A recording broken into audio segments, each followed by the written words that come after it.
Good evening, everybody. Greyheart Labs says hello. Hello, Greyheart Labs. Yeah. I don't know who you are, Mr. Okay. Lab. You're more than welcome. Assuming you are a bloke, you might be a lady. I don't know. What do I know? Anything. Yeah, so we are live, as we've kind of figured out. So what's up, ladies and gentlemen of YouTube? Side report back from the video. Joining me once again is Kendon Fahr. Kendon Fahr, TikTok famous, which, as we've established, is the worst kind of famous. The worst kind of famous. The worst kind of famous. It doesn't even get you like past the velvet rope into clubs. It's rubbish. So basically, our last conversation went really well. I was really pleased with it. I thought it was constructive. That's all I want out of life. So we're going to do it again, picking up on the topics that we didn't cover last time, because there was an awful lot of research, an awful lot of points to make in 2 hours.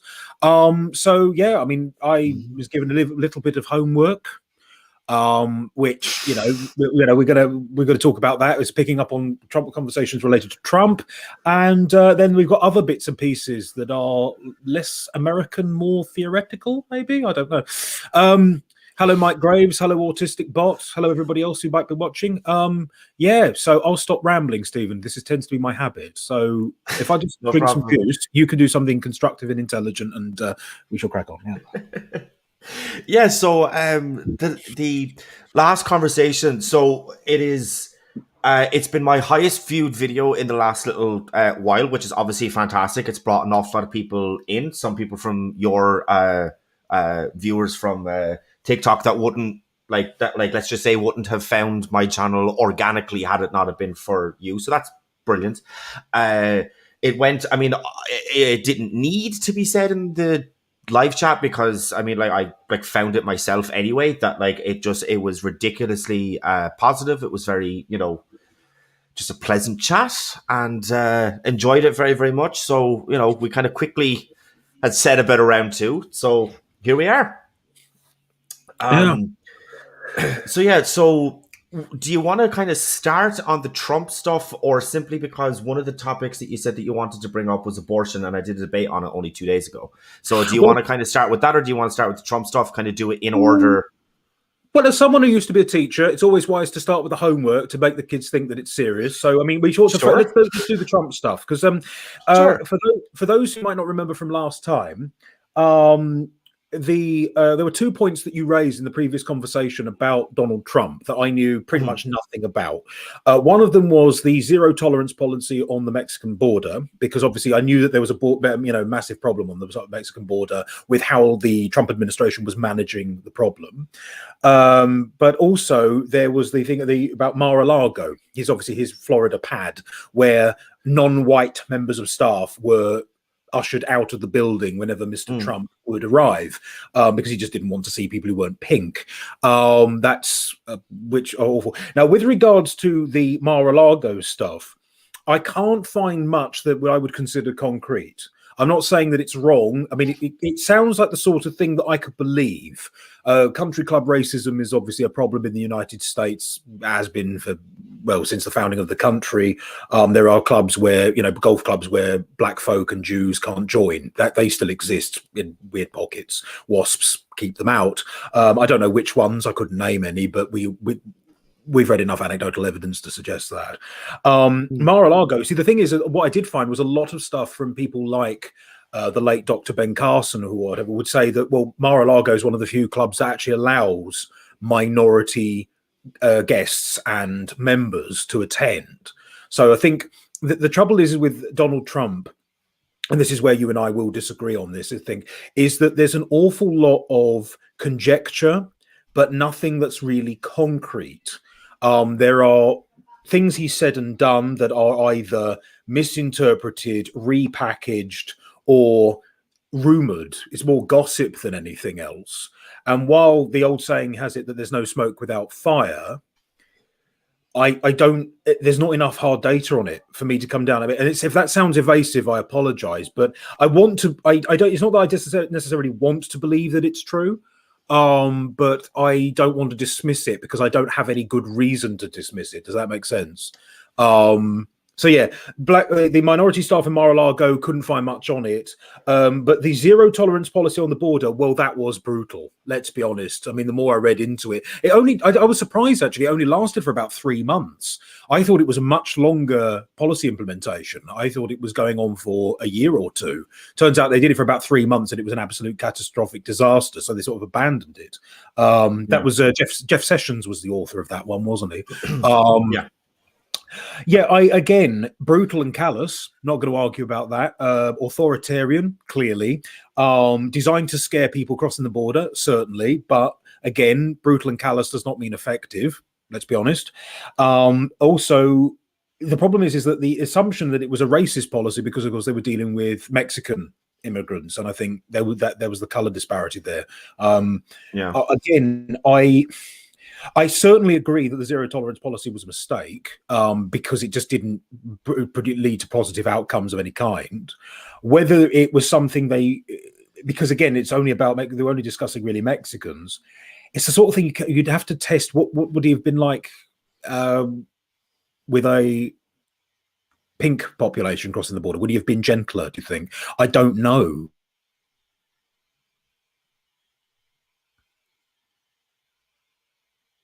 Yeah. Have you frozen already? Oh, ladies and gentlemen, we have the return of the techie issues.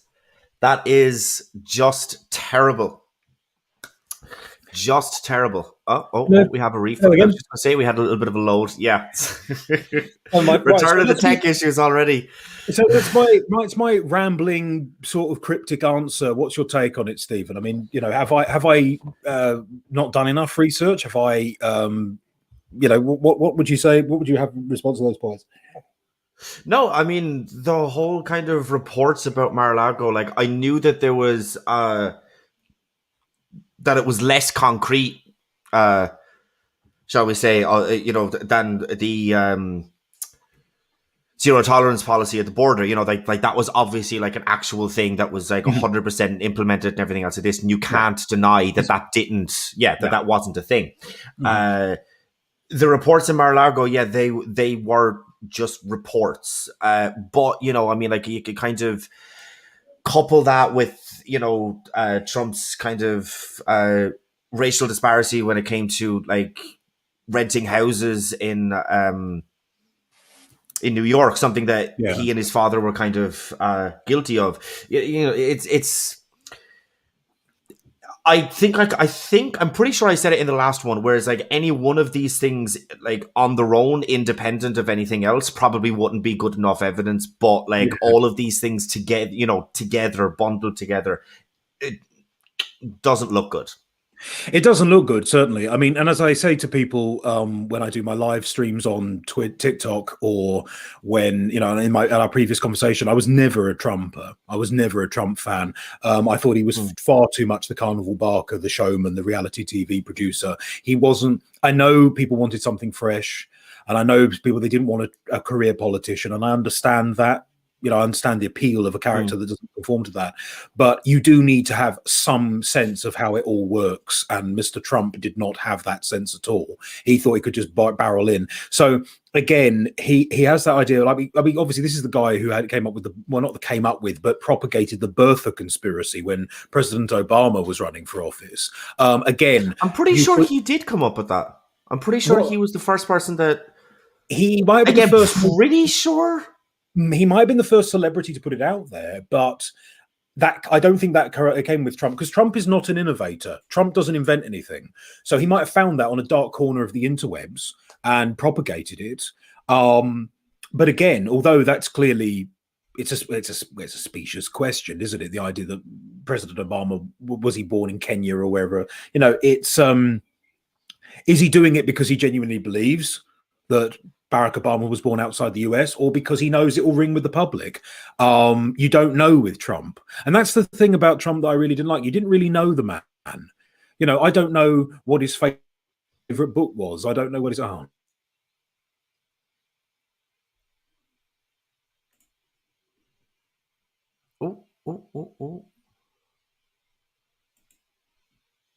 Okay, so myself and Kendon had kind of said in the room beforehand that if this kept happening, that he would just put up just like a still image, which I think is probably going to have to be the course of action. So yeah, probably definitely going to have to be what's going to have to happen, unfortunately. Because the last time that Kendon was on the show was actually after the conversation that we had about him, when myself, him, and Crafty Keela were reacting to Michael Knowles's video. So yeah, and he's just dipped out there. So he's probably just going to be refreshing just in the background. As soon as he's in, obviously I'll add him back in. That's probably going to have to be the course of action, because he didn't dip out not even once for that interaction. Tell him to turn his video quality down. It's Dave, it's because he's not going over Ethernet. It's because he is going over Wi-Fi, and obviously StreamYard works a hell of a lot better over Ethernet rather than Wi-Fi. It was an issue that came up the last time. He wasn't able to get it sorted. So Jesus Christ, look, invoke her name and she shall appear. Crafty is in the building, ladies and gents. Okay, here we are. Yeah, I was just saying, Kendon, if you kind of unfortunately, we're going to have to lose your, purely sex appeal image, and just go down to just the still image. Because it stopped to get. I don't believe this. No, it seems to have. I can still hear you. I think.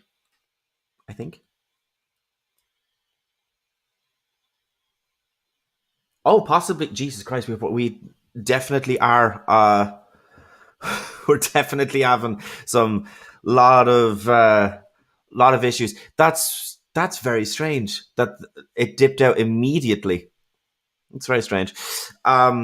So anyway, God, I'm very, very sorry, guys, about the tech issues. Hopefully, as soon as Kendon comes back, it's all going to be, okay and sorted and everything else like that. Because, as I said, the last time that he did that, it was all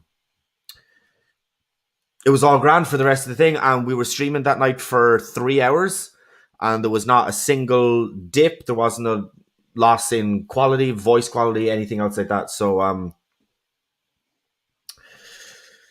yeah, Jesus, Keela, you definitely flew under the radar there. If I didn't invoke your name, I definitely would not have known that you were here. So that's more than a little bit crazy there. So Kendon again has left the room. As soon as he's back, I'll add him back in. Hopefully this should be the last time we should have to do this. Very, very sorry, folks, trying to desperately fill the dead air. I don't really kind of know what else we're going to talk about on Trump. I don't really kind of know what else could kind of come up, because that was the last thing that we said, was that he was going to go away and he was going to look into those two claims. We've just talked about them. I don't really think that there's much really there to kind of say, that there's much else to say. He genuinely shouldn't be too much longer. I'm very, very sorry about this, folks. As soon as he comes back, then we should be all A-okay for the rest of it. And there we go. Hello, back again. Apologies to everyone in the comment section. Slight technical difficulties because I have a terrible internet connection. So if you can remember, because it was an ice age ago, Stephen, my last point, did you have anything to add to that? I assume you do. We'll to sort of pick up and carry on. Well, I mean, it was sort of just like, I don't know. I don't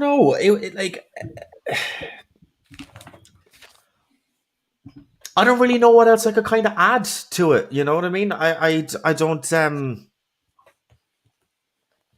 I don't really know what else I could kind of add to it.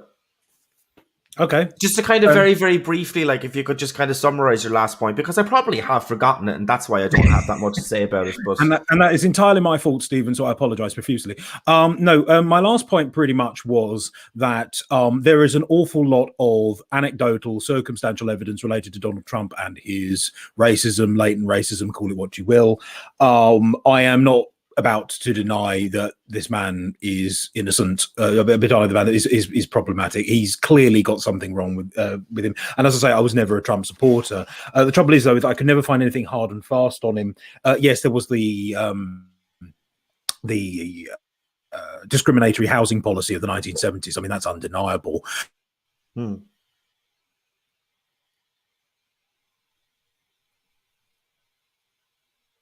Oh, there is absolutely no way. There is no way are you dipping out. Okay, folks, what I'm going to do, because this is getting a little bit insane at this point, what I'm going to do is I am going to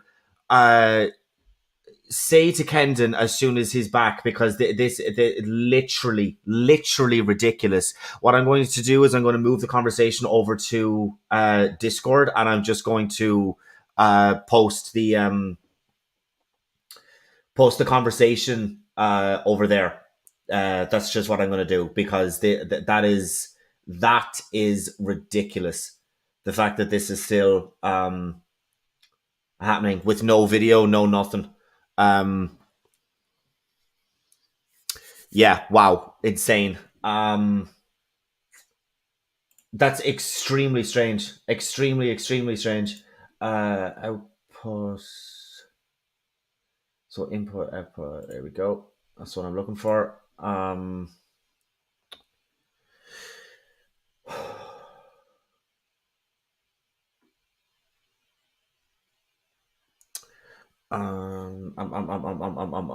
So sorry, everybody. So sorry. I'm trying to find. There we go. I had him there for a second. There we go. Kendon Fahr.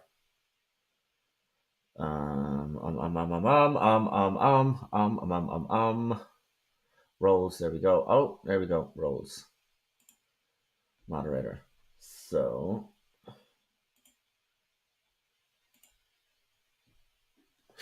Right. So as soon as he comes back in, I'm going to tell him to head over to Discord, and we'll have the conversation there. I'll have it up on the screen. Don't worry. I promise I will hit share audio for all of the MathPig, Keela, Manda people who are in the live chat who knows that I'm not. There we go. Kendon, we're having some severe issues. What I've just said is, if you want to go over to my Discord server, I've just made you a moderator, which there's not an awful lot of mods in the server. If you go down to mod VC... I'll tell you what, I could do something even more radical. I could simply move where I'm actually doing this. I think that might, if I bring myself closer to the modem, I might be able to actually do this properly. Right, okay. But the trouble is, because the thing is, if I run too much on my computer, I might end up breaking things. Right, okay, 1 minute. Well, it seems to be surviving now, to be honest. Yeah, okay, so we definitely do have some backup plans. So we'll go first off with you kind of, moving your placement closer to the router, and if that fails again, then just jump straight into the Discord VC, and I'll just have that thrown up on the screen, because it's a little bit... Right, it's a little bit insane that it's causing all of these. Yeah, it's very annoying, and it's worse than last time, to be honest. Yeah, it's happening more frequently. It was only kind of every now and again. Yeah. Well, I don't know. It seems to be coping now, which is most annoying. I've even changed the browser to make sure that we didn't get a repeat performance. But right, okay. So Trump, it might be a racist. Don't know too much about him. So that's just it. I mean, that's all I've got really. Shall we? I don't know. If you have nothing more to add on to that, Stephen, shall we move on to the next topic anyway, and just see if that works? Or yeah, sure. Did you want to choose the next topic, or do you want to leave it up to myself? Or I think I dominate this a bit too much. I think, Stephen, you should guide me. You should lead me into the pitfalls. No problem. Yeah. So, am I mad in saying that sex and gender was one of the topics that was proposed? Am I mad in saying that? Am I remembering that correctly? Sex and gender were indeed mentioned. I have notes on them. So yeah, if you want to go for that one, can do. Sure. So I suppose I should probably just kind of get my full kind of statement or opinion on that out there first. I am a gender abolitionist. I'm not at all kind of suggesting that I think that that's going to happen anytime soon. I think it's going to be probably 30, maybe even 40 years before that's actually like actualized. I think that, I mean, it's because, well, I think that because gender is absolutely a social construct. It is a made up, like we made it up, and purely because of tradition, it's continued to the state where it was. Let's just say, kind of around the mid 90s, and kind of following on from then is where we've kind of gotten into where we are now, where a lot of people are identifying as being, non-binary, are all of these different placements on the gender spectrum. And I think that as time is going to go on with this kind of upward trend of, from where it was to where it is, I do think that it's going to eventually kind of result in this place where that, like, gender is just not a thing that people look at as the be all and end all, but like as this kind of important thing anymore. It'll just be, when you're in like day-to-day conversation with people, it'll probably be a point where people will tell you what their pronouns are, and that's just kind of it. It won't even actually be about, about being like male or female or man or woman or anything else like that. I just think that it's just the lines for right now are just very blurred, I think. And I just think that because of that, it's just going to kind of continue on. Stephen, that I can't hear you. That's what I think anyway. You can't hear me? Right. Were you able to hear me for the... No, I can now. You've just come. Okay. Yeah, you come back. I managed to hear most of it. I mean, I'm not a gender abolitionist at all, mainly because I don't particularly necessarily want to abolish anything, especially. No, but I don't. I think it depends on how one regards sex and gender. See, I'm not one of these people who regards sex and gender as social constructs. For example, I believe that there is a biological reality to. First of all, sex is biological and binary. Gender expression might be a social construct, but gender is not, because gender is also rooted in biological realities, and you've also slowed to a crawl. So marvelous. Okay. So yeah, I don't think that actively deconstructing gender and you've slowed to a crawl again. Stephen, can you actually hear? Yeah, I can hear you. And I think the audience could hear you as well. Chat, just give me a little bit of an update on whether you can hear Kendon. I know that he's been... Are you still there, Kendon? Because you've been quiet for the last couple of seconds. All right, okay. So just chat. If you could just give me just like a little bit of an update on whether or not you can hear, I guess, both me and Kendon. That'll be helpful.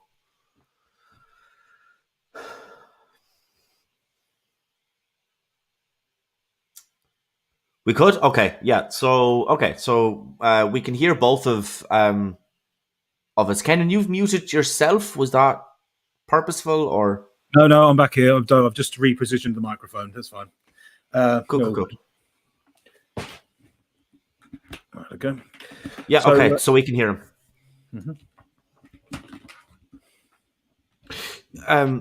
Yeah, so there was a few things that you said there. I don't think that... So, like, biological sex is undoubtedly a thing.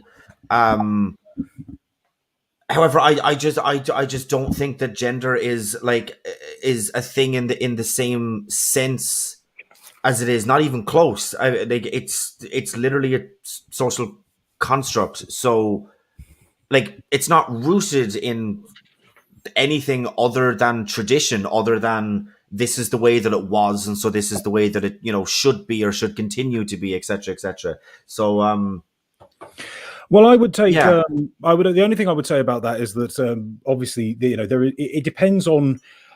It depends on what one means by gendered behaviour. I'm the sort of person who recognises that a lot of gendered behaviour is a social construct, is socialisation. The idea that men are supposed to be tough and that women are supposed to be demure and all this. Is that a lot of that is indeed how people are raised. However, there is also, like, for example, hormones which affect behavior. I mean, that's what hormones do. They affect the meat in your body. And so, but a lot of that, I think, is underplayed, if I'm being honest, by a lot of gender theorists, I think, because it can cause troubling problems for gender theory.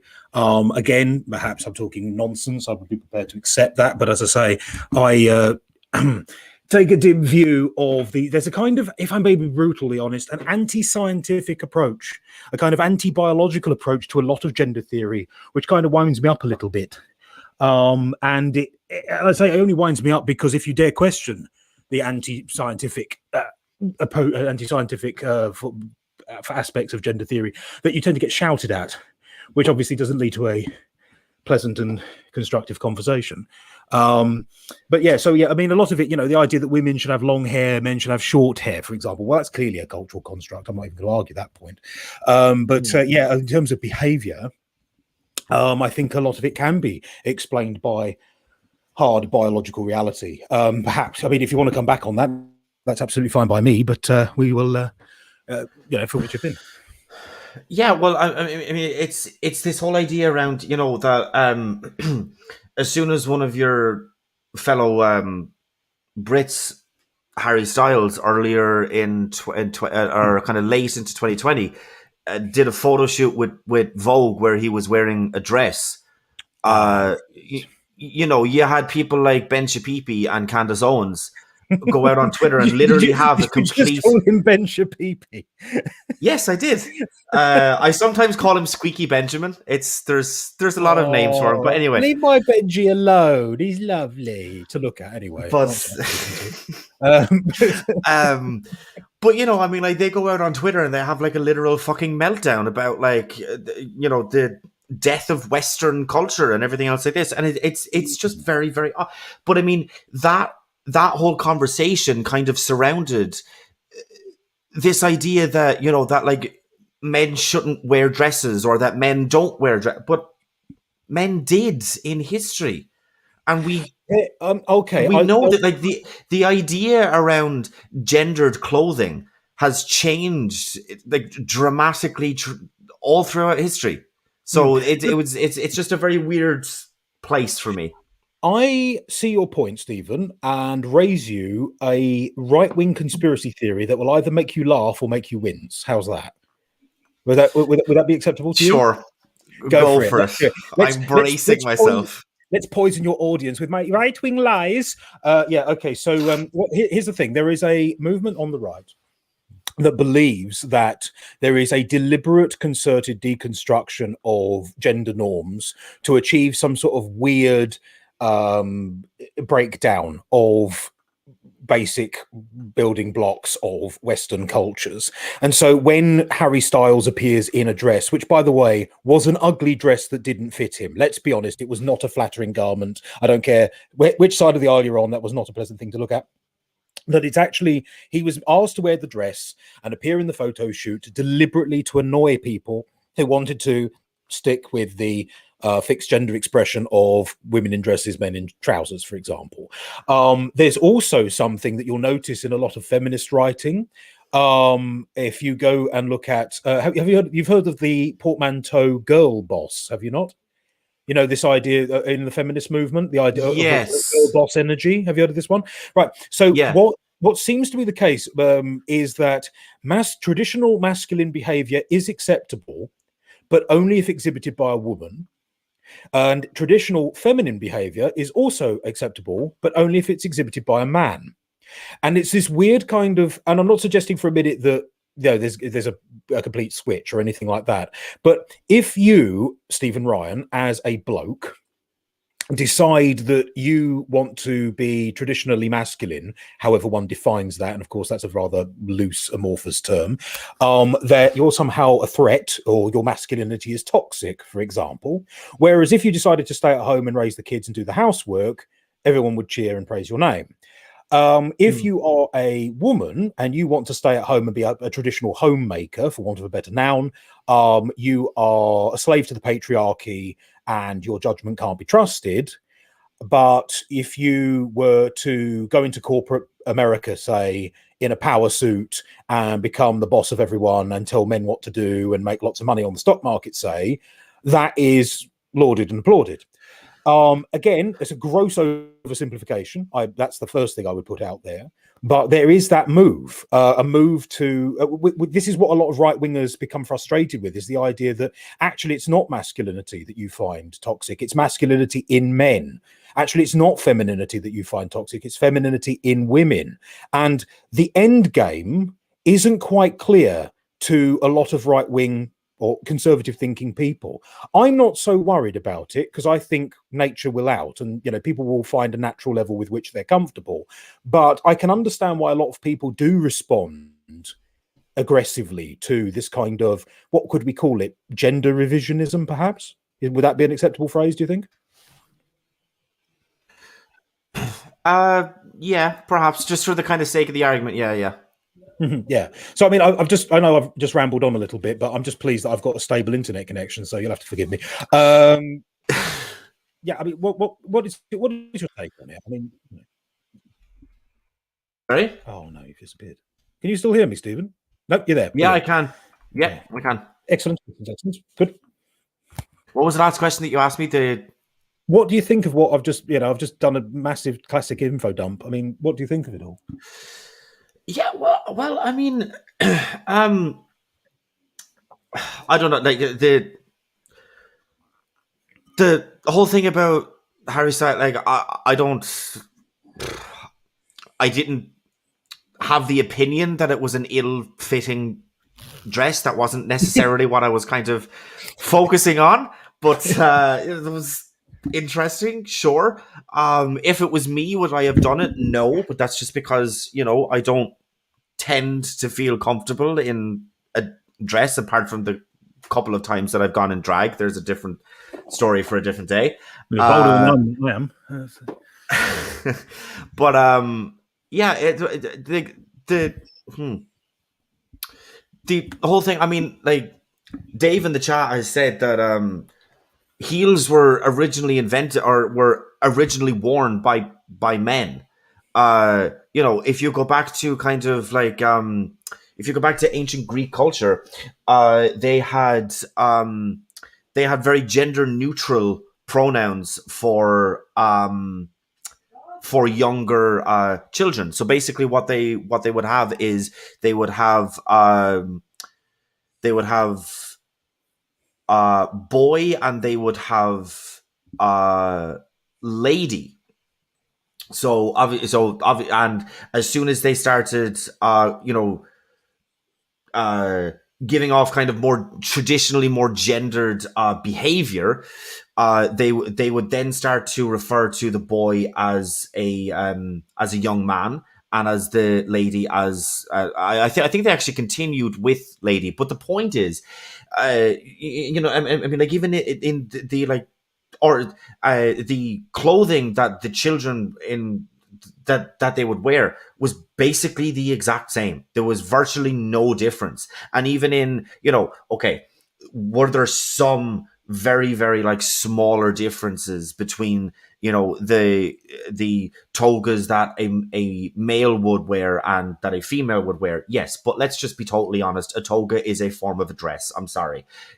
If you want to kind of lump it into one category of garment, a dress is what it fits as just best.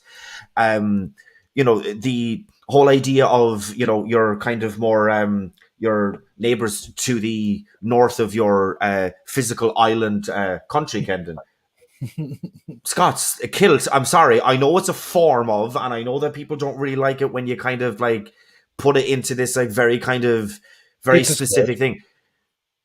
It's a woolly skirt. But let's be honest. Yeah, it's a skirt. It's a skirt. It's a very thick, heavy skirt. That's what a kilt is. So, that's seen as like an extremely masculine thing in Scotland. So obviously, this idea of like what is masculine and what is feminine, what is all of these things. The lines are very, very blurred. They're very, very blurred. You kind of go into the kind of more French Renaissance era, and I mean, like they were wearing like colors that were like poofy as hell. I don't mean that in the kind of in the slur. I mean literally that they were just very big and very just poofy. They would wear like tights. They would wear fucking tights. And like like just very very odd. Some of the kind of more famous portraits of some of the kind of French soldiers or any of these guys. I think it was Napoleon that was kind of captured in this ridiculously like what we would consider now to be a very very feminine pose. It's like our ideas, our kind of thoughts, our views on what is masculine and what is feminine has changed massively over the centuries. And what this would lead me to believe out of that is that gender is not this like fixed thing, that it is something that is very fluid and that is very like adaptive and that can change and that can like shapeshift over time. And the idea then that we're like trying to kind of remain within this very very rigid structure is just a little bit odd to me. Yeah, but again, if I may piggyback on what you've just said there, gender expression has always fluctuated. I'm not even going to argue that point. I'm aware that men used to wear high heels because it made them taller. They used to wear bolder colors because, of course, men were bold and therefore they could wear pink. That made sense to them. And there is a kind of internal logic there that obviously we don't support anymore. But yeah, you can see where the logic is. You know, if I'm a bold creature, then I must wear bold colors. That follows. The problem is, though, is that I think we're confusing, if I may be blunt, gender expression with gender, the concept of gender, which I always think of as temperament. And temperament to me is hormonal and therefore biological in basis. So it is, and I know this because as someone who was welcomed into the Conservative Party by a trans man, as someone who has interviewed another trans man and knows him quite well, as someone who has spoken to trans women who are also conservatively minded, there is, what was my point? I had a point. Yeah. Yes. They are the first to tell you that when they start taking hormones, so if a trans man, for example, will take androgen and testosterone to affect physical changes, among other things, they will tell you that their personality changes.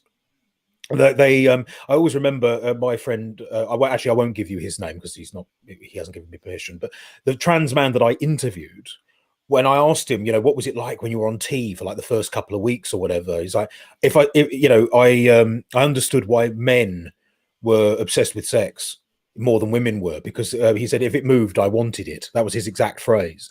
And little things like that. And I'm not saying that doesn't excuse poor behavior. That's not where I'm going with this. But clearly there is a link between temperament, behavior, gendered behavior, and human physiognomy, hormonal secretions, call it what you will. So gender expression, yeah, you've got me there. Can't argue that point. Men used to, Scotsmen wear woolly dresses, skirts they call kilts, etc. I'm not going to contend that point whatsoever. What I am going to contend is that there is another layer to this, whereby biological reality is denied for the sake of a political ideology.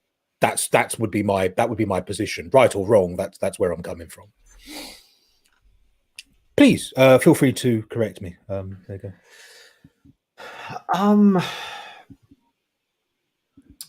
Yeah, I mean, I would.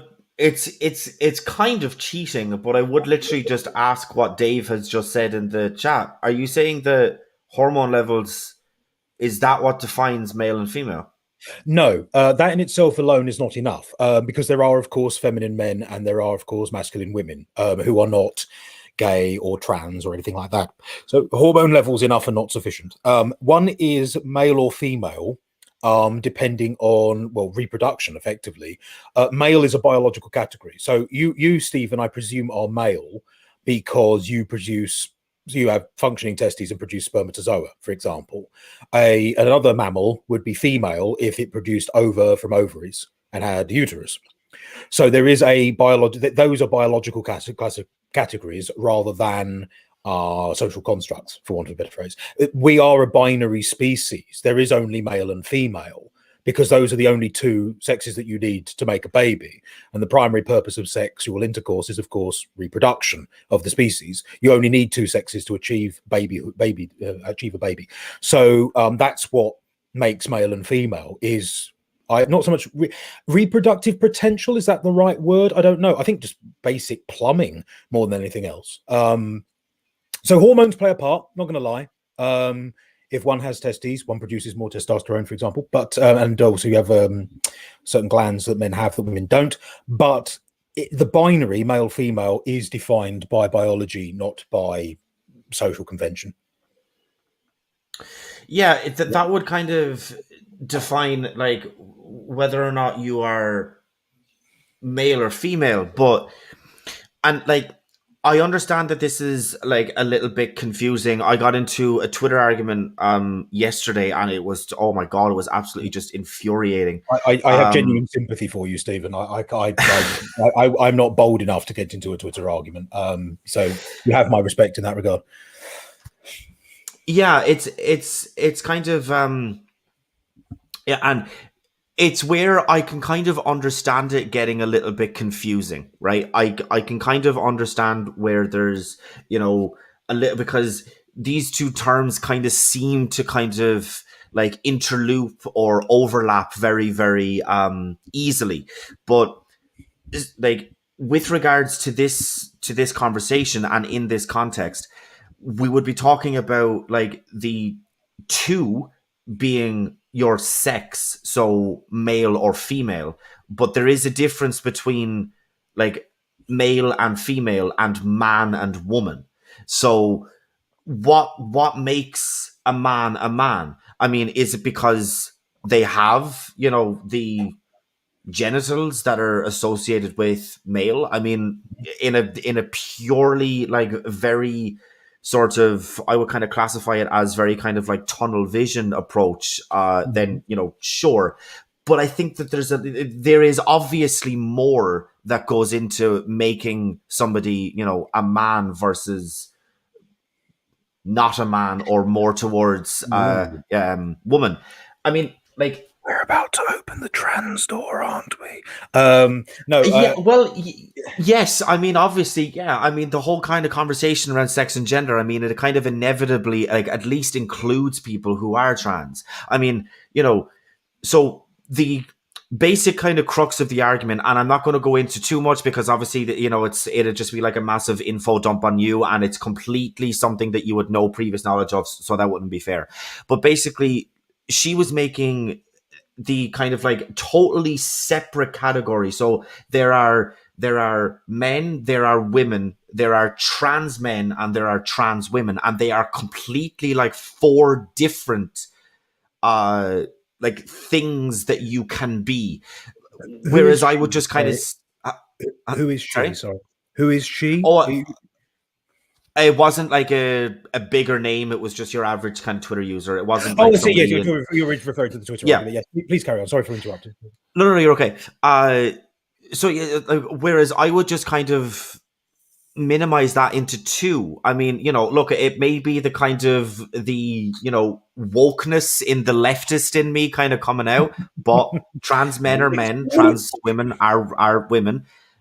If like, my whole kind of point in that interaction, and just kind of in general as well, is if you identify as a woman, that makes you a woman. So not every single female going back into male versus female, right? That's based on the, you know, sex that you're assigned at birth.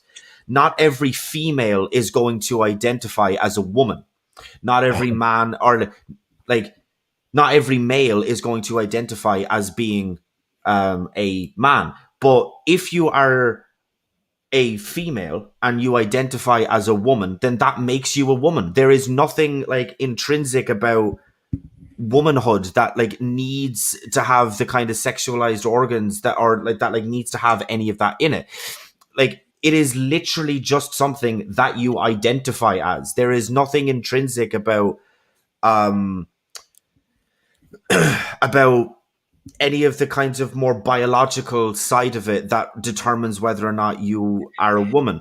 So if a trans woman identifies as a woman, in the same way as a cis woman would identify as a woman, then I mean, like, why would you separate them into different categories? It just gets very weird. I just don't understand that at all. It's just very confusing to me. I might be able to shed some light on it if you like. Again, this Sure. is a popular right wing position. Although, to be honest, I never thought it was right wing until someone told me it was. But that's just because I was a natural born Tory bastard. No, the problem is that I understand that there are female people who do not identify as women, and there are male people or male humans who do not identify as men, and I accept that those people exist. However, two things to bear in mind. First, we are talking about a very small section of the population. We're talking about, what was it, 0.3% of the species. To put that into context, there are more ginger people than there are trans people. I think the ginger population of the world is about 2%. So 2%, whereas the trans population is 0.3%. Here's the other thing that I would build on with that. Most people in this country, your country, around the world, I would imagine, believe that a man, although might dress a certain way, act a certain way, etc., and a lot of that is culturally constructed, a lot of these things are rooted in a biological reality. So I have no problem, for example, with a trans man using masculine pronouns. I've got no problem with a trans woman using feminine pronouns. But I understand that say, for example, let's make it personal to me. Let's say that I came out on this stream as a trans woman. I, have my beard, which you can see in the photograph. It's a lovely, lovely photograph of my ginger chin hedge. And I've decided that I am a woman because that's how I feel like inside. Bear in mind that up until this moment, I am 35 years old. I was not born female. I was not raised a girl. I was not burdened by the expectations that a girl and a young girl, a teenage girl, is expected to uphold. I have never experienced any of the biological realities of womanhood, and we all know what those are. I dare say there are ladies in the comments who could speak with more authority on this. But now I come onto this chat, out myself as a trans woman, ask you to use certain pronouns, a certain new name, etc. I don't even have to change my appearance anymore. That's a relatively new thing. I don't have to shave the beard or anything, and I'm to be accepted as a woman straight away, without any kind of qualification, because that's what I feel like inside. This begs the question: why does my previous lived experience no longer matter when it comes to the label?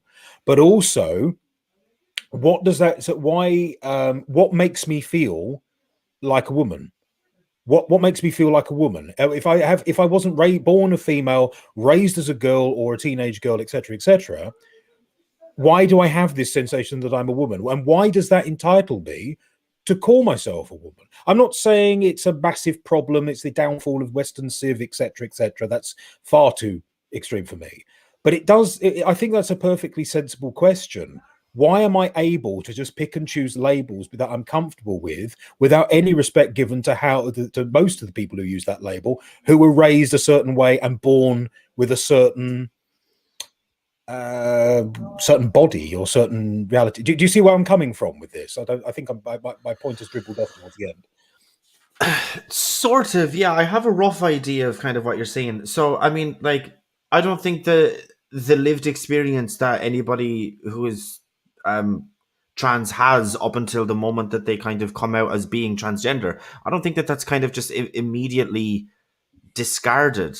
I think that it's actually almost kind of important, because it kind of helps to get people to kind of understand exactly where they were kind of coming from, or like the lived experience that they have had about growing up in a very binary society where gender is this very fixed and very. Sorry, go on. Am I breaking up, or am Stephen, you've disappeared. Have I? Jack, can you tell me if I'm still here? Or is this just on Kendon? Can you still hear me, chat? Stephen, you're garbled. Stephen, I lost a lot of that. You said something about lived experience isn't necessarily ignored, and then you started being gobbled. Stephen, can you hear me? Okay, so the chat can still hear both of us. That's what I kind of thought as well. Are you able to hear me, Kendon? I can now. Yes, I can. You Yeah, can for some now. reason you Okay. ground to a halt. I'm not sure why. Okay. Anyway, um, so yeah, so the lived experiences that like both people have kind of gone on, it's like I think that it's kind of important because it gives like an insight into what you know growing up in that environment in that way can do. I don't think that it should just be discounted as because it was No, the gender that you previously identified as, that it should just be that it shouldn't matter. no, I'm not suggesting that it shouldn't matter. What I am suggesting is that it's a different experience. It's a very unique experience, which is why I'm happy for people to call themselves trans men or trans women, because I think those labels just about capture a sense that the experience is unique. But the trouble is that when a trans woman calls themselves a woman, I think they sort of it's a like kind of an act of obfuscation in a way. It kind of deletes the trans bit in a way. It's like, oh, he's this is a this is the I if someone like Laverne Cox comes out as a woman, if you've never met Laverne Cox and don't know that she's trans, that the trans experience is deleted by the label, because the label woman itself is insufficient. It's insufficient. It doesn't capture the trans experience, and it can't. It's not designed to. So that's why I like having the 4 categories of man, woman, trans man, and trans woman, because I think it's more specific. I like specificity. I like idiosyncrasy and peculiarity. I like the little quirks. And I think that these labels preserve it.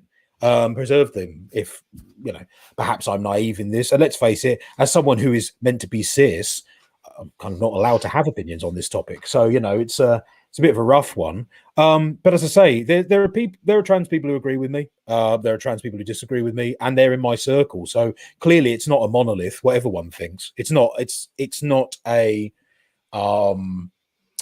it's not a one size fits all gender philosophy or gender ideology at all.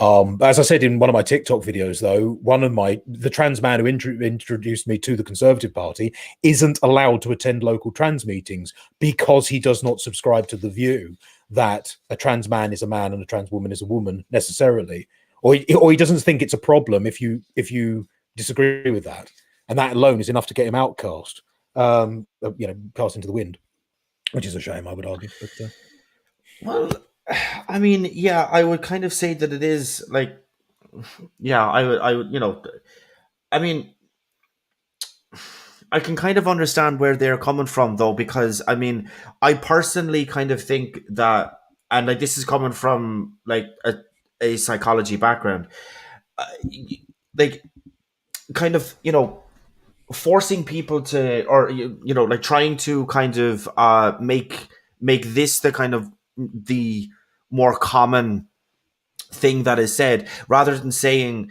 that um that trans men are separate from men, and that like trans women are separate from women, rather than kind of combining those two things. It kind of implicitly, subconsciously places this difference between the two. And I think that if you're to kind of get into a place where there is like true equality, then I mean there shouldn't be this difference, because if there is, and it doesn't even necessarily mean this, but it could potentially mean, or to some people from the outside kind of looking in on this, like let's just say that like they've never heard of the concept or anything else like this, even if they just say, well, what's the difference between trans man and a man, even if you were to kind of say that there's like not that much, there's like this difference but not this, even if you didn't phrase it in a negative uh um what's the word I'm looking up? If you didn't put it in like a negative term, right? Yeah. There's still a little bit of a difference, and I just don't really kind of, yeah, I Okay. just don't like it. Okay. No, Stephen, I understand your discomfort, but I would give you this statement. Equality does not mean uniformity. It is okay to be slightly different. It is okay to be unique. Mhm. It is okay to be part of a minority. I'm not arguing that a trans woman is less worthy of respect or less worthy of legal or political rights than a what we would now call, I guess, a cis woman or cisgendered woman. I'm not arguing that point at all. But the idea that we have to include trans women under the women label of woman because it is the name of equality, I believe, is, if I may be bold, a false premise. You can be a trans woman, and I still have absolutely no right to torment you in any way, shape, or form. And I certainly don't think that the state should have the right to torment you in any way, shape, or form. We recognize that trans people are a thing, and therefore they must be regarded with respect as citizens or visitors of the country or permanent residents, whatever. But yes, equality does not mean uniformity. So yes, we can make everybody equal. We could treat them equally under the eyes of the law, but acknowledge all the little weird and wonderful things that make them different, whether they're able-bodied, whether they're of an ethnic minority, whether they're of a religious minority.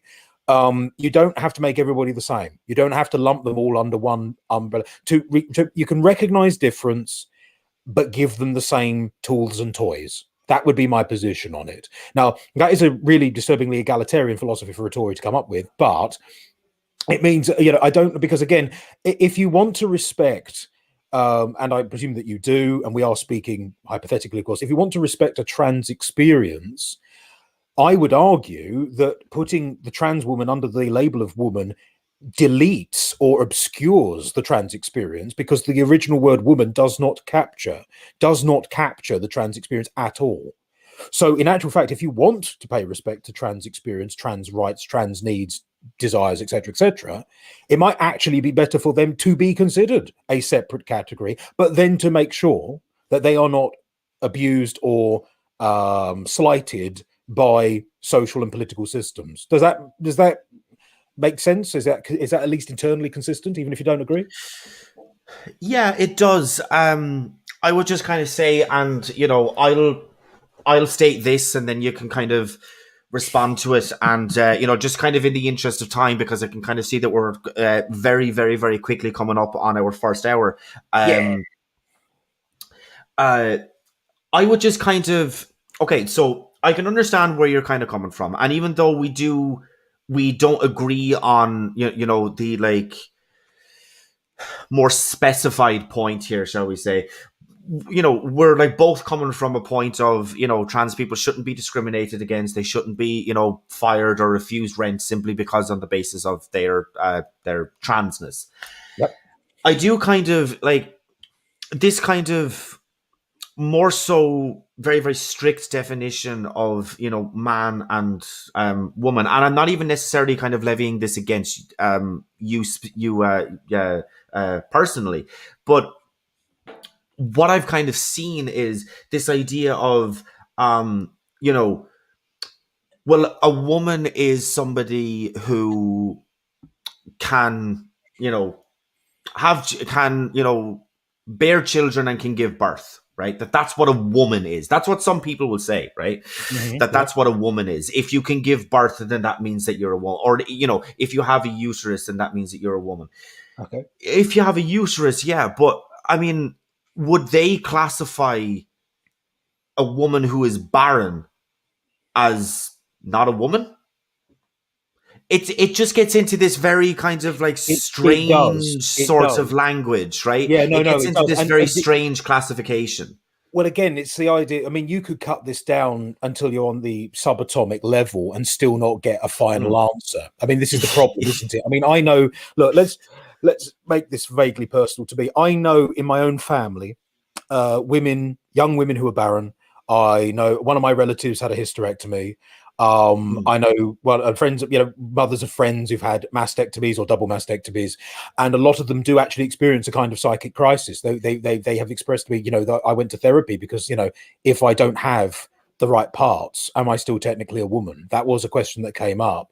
And I'm not saying that they were wrong to doubt themselves or go to therapy. I'm just saying that they clearly tied their womanhood, their womanness, to physical bits. Whether that's wise or not, whether that's a socialization effect, I can't say. I'm not qualified to say so. I think when it comes to women's bodies, I think women have had enough of men talking about them, to be honest. But yeah, it's a general thing. But yeah, I still think that for most people in the world, and where a lot of people get frustrated with this debate, is womanhood and manhood are rooted in biological reality, and then there are bits on top that are social or cultural. And there's a sense now in the modern world that the biological basis, the physical root, is either ignored or underplayed.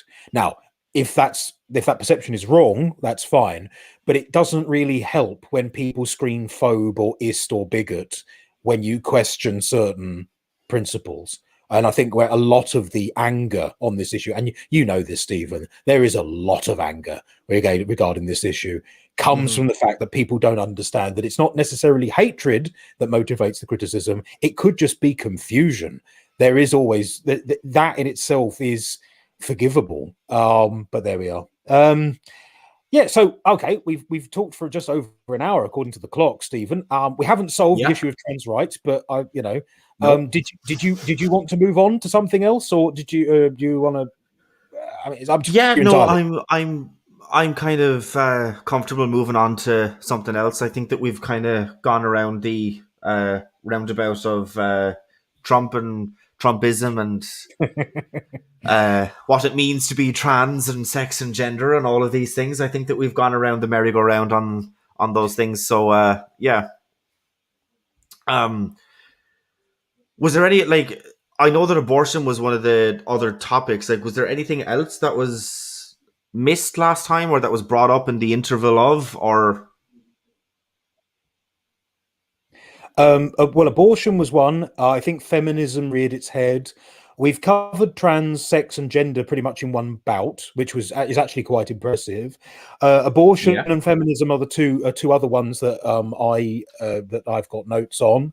To be honest, if you want to surprise me with something, that's fine by me. I might embarrass myself on the interwebs, but I mean, you could always do that if you fancy it. If something pops into your mind, throw it at me. Did you want to move on to abortion as a topic? I mean, as I say, I don't mind picking that one up if you fancy it. Yeah, no, it's not something. I don't have any objections. There's just one very, very quick question. Dave in the chat asks, "Are you religious, Kendon?" Am I religious? No, as in the sense I don't actively believe, so I'm agnostic. My mother tried to raise me a Methodist. It didn't take because no one actually tried to convert us. So I would sit in the back of our local Methodist church with my brother and my sister, and we would occasionally giggle at the very silly hymns and occasionally the very silly sermons. Having said that, though, I do read casually, not in any serious fashion, a lot of philosophical and theological treatises, just to find out what people think, just to understand where they're coming from. So I have a lot of respect for religious thought. I just don't believe it's necessarily divinely inspired. So, one of my favorite writers is the late, great Lord Rabbi Jonathan Sacks, who the former chief rabbi of the UK and the Commonwealth. I absolutely adore his writing. In fact, Stephen, I would encourage you to read books like The Great Partnership, or Morality, because I think even though you are a committed atheist, you would love his analysis. You would love his willingness to cite several sources, including secular and non-Jewish sources. So yeah, I have a lot of respect for religious. I don't think that religious people are necessarily idiots. I don't think that they're ignorant, and I think religious principles have given a lot of good things to the world, and not just in like European countries. I mean, all over the world. All cultures start life as religious cultures because that's how we start to think about the world around us when we don't have all the answers. So Ireland started life as a religious culture. England started life as a religious culture. Mongolia started life as a religious culture. So we can't really ignore the impact of religious thought, even if you don't necessarily believe in the literal truth of the preachings. So yeah, I am not religious. That was a long way round. But yeah, I'm basically not religious. But I do take some inspiration from religious thinking, if that helps. All right, okay, yeah, fair enough. Yeah. So, did you happen to catch the debate that I did on abortion? Did you have you kind of I did watch. Are I you going watched to that. blindside Yeah. me with your knowledge of my stance? No. I mean, I don't. I don't want to do that because I might. I'll just end up misrepresenting you, and then you'll correct me, and then I'll look silly. I did obviously watch about an hour or so of that debate, just over half of it, Right. before my computer decided to die on me again, which, as we can see, is a thing that happens. Yeah. So, I mean, it was a very tense debate. I don't think it needed to be quite that angry. If I'm being honest, I'm not saying that you did something wrong, but I think there was a lot of rage, a lot of crotch grabbing, for want of a Really? better phrase. Yeah, I think so. There's a little. I didn't get that impression at all. I think it was subdued. I think it was okay. Maybe I'm just too cowardly. I think it was a lot of it. It was a heated discussion. At least you have to concede that point. It was a heated discussion. But I mean, yeah, The I'm happy. abortion one that I only did 2 days ago? Yeah, I thought so. Maybe I'm just Really? soft. I did not I'm think it just was soft. heated at all. I didn't think it was heated at all. Mm. Yeah, no, not at all. I just kind of found it to be a There very was there was an exchange between two of the other two men on the panel because it was a lady whose name escapes me, Jay Tump, was it? I can't really remember. And K fellows. K fella, and there were two blokes, one with glasses, one without, and they were at each Hmm. other's throats at one point. But Yeah, yeah, I that mean, was at the start. Yeah, and it kind of reared up again towards the kind of second half of it. But yeah. yeah, okay, all right. That's it. No, I'm But not. then, yeah, but Stephen, I'm a posh middle class English twit, so anything above a raised whisper is brutality and savagery, as far as I'm concerned. So it's just me being soft. I mean, I concede this point. So Oh, I was just no. I mean, I'm not discounting your experience or anything else like that, but it's just yeah, um oh, Petunia, that's the peasants are revolting.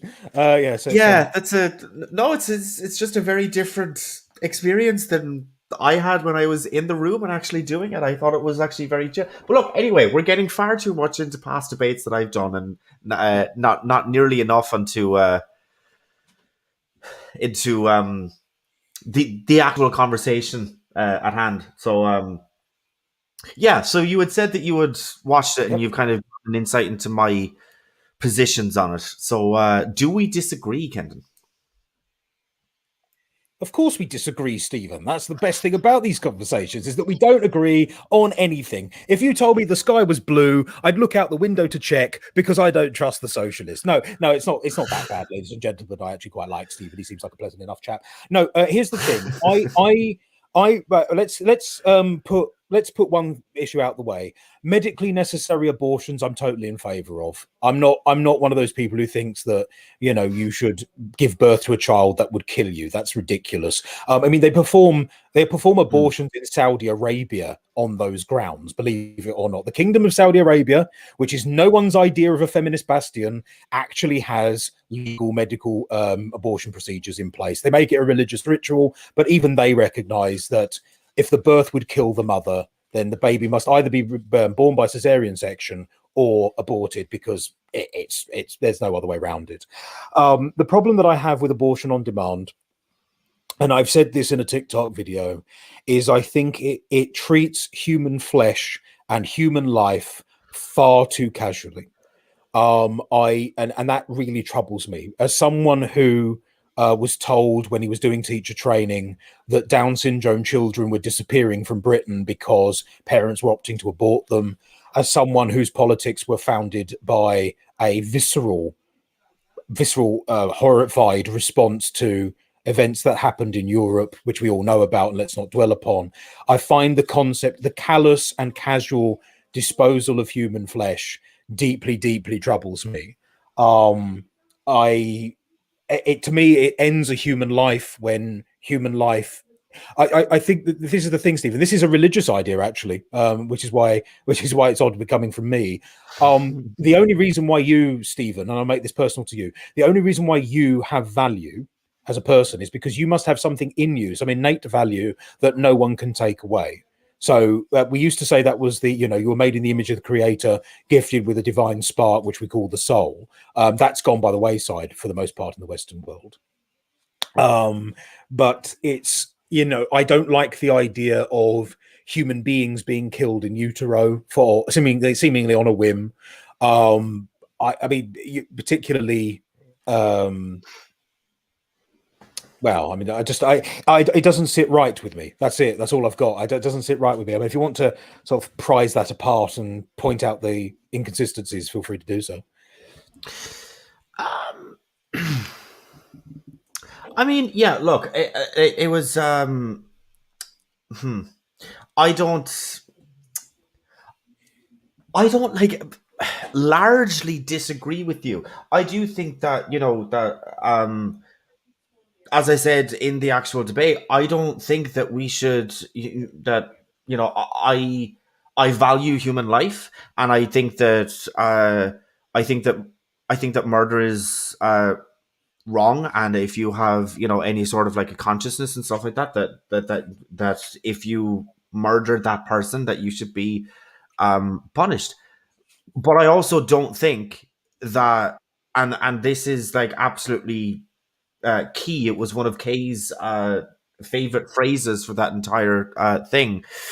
Which, no hate to Kay, she's a lovely person, but she kept talking about that this was it was a very unique situation, right, and that it wasn't like any other situation and stuff like this.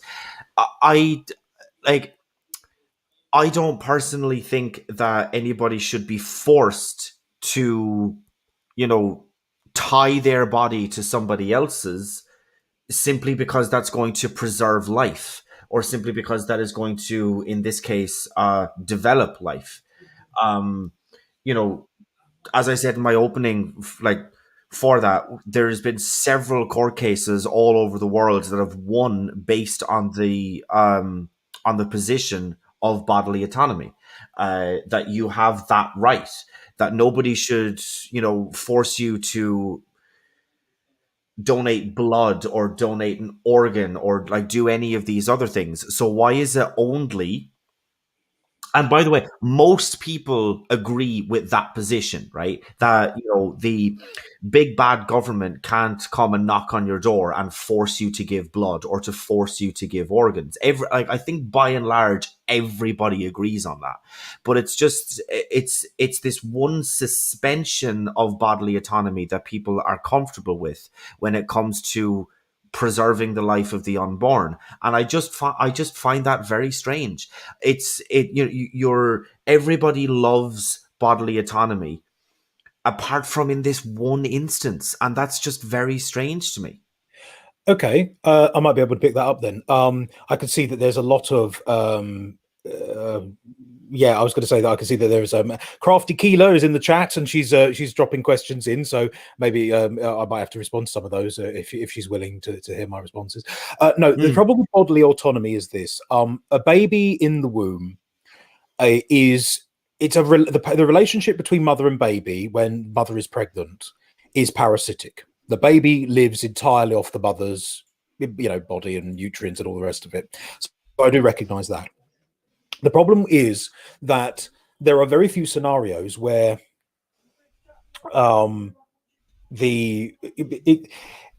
you're ending a human life before it's even begun. And you could, I mean, I realize that, Stephen, because you were obviously born and raised in Ireland, where was it when you mentioned this in the debate, actually, when was abortion legalized in Ireland? It was 2018. 2018, which is a long time, let's be honest. It's a strange one for me because because obviously I was born into a country where abortion was illegal. I had a point. What was my point? I know what it was. Yes. It's the sort of thing whereby you're ending a human life before it's even begun. And so the baby is utterly defenseless. The baby has no awareness of its surroundings, admittedly, but it also has no choice. There's no, I would argue there's almost a duty of care. It seems unfair to kill the child before it is born And I know I've used the phrase on a whim, which obviously Keeler takes exception to. Whim is the wrong word. I would concede that point. But I have watched enough TikToks and YouTube videos and Vines of people talking about it casually. And it does seem when they do make this decision, they treat the process too flippantly for my taste. Even if you were to choose an abortion on demand, so I say,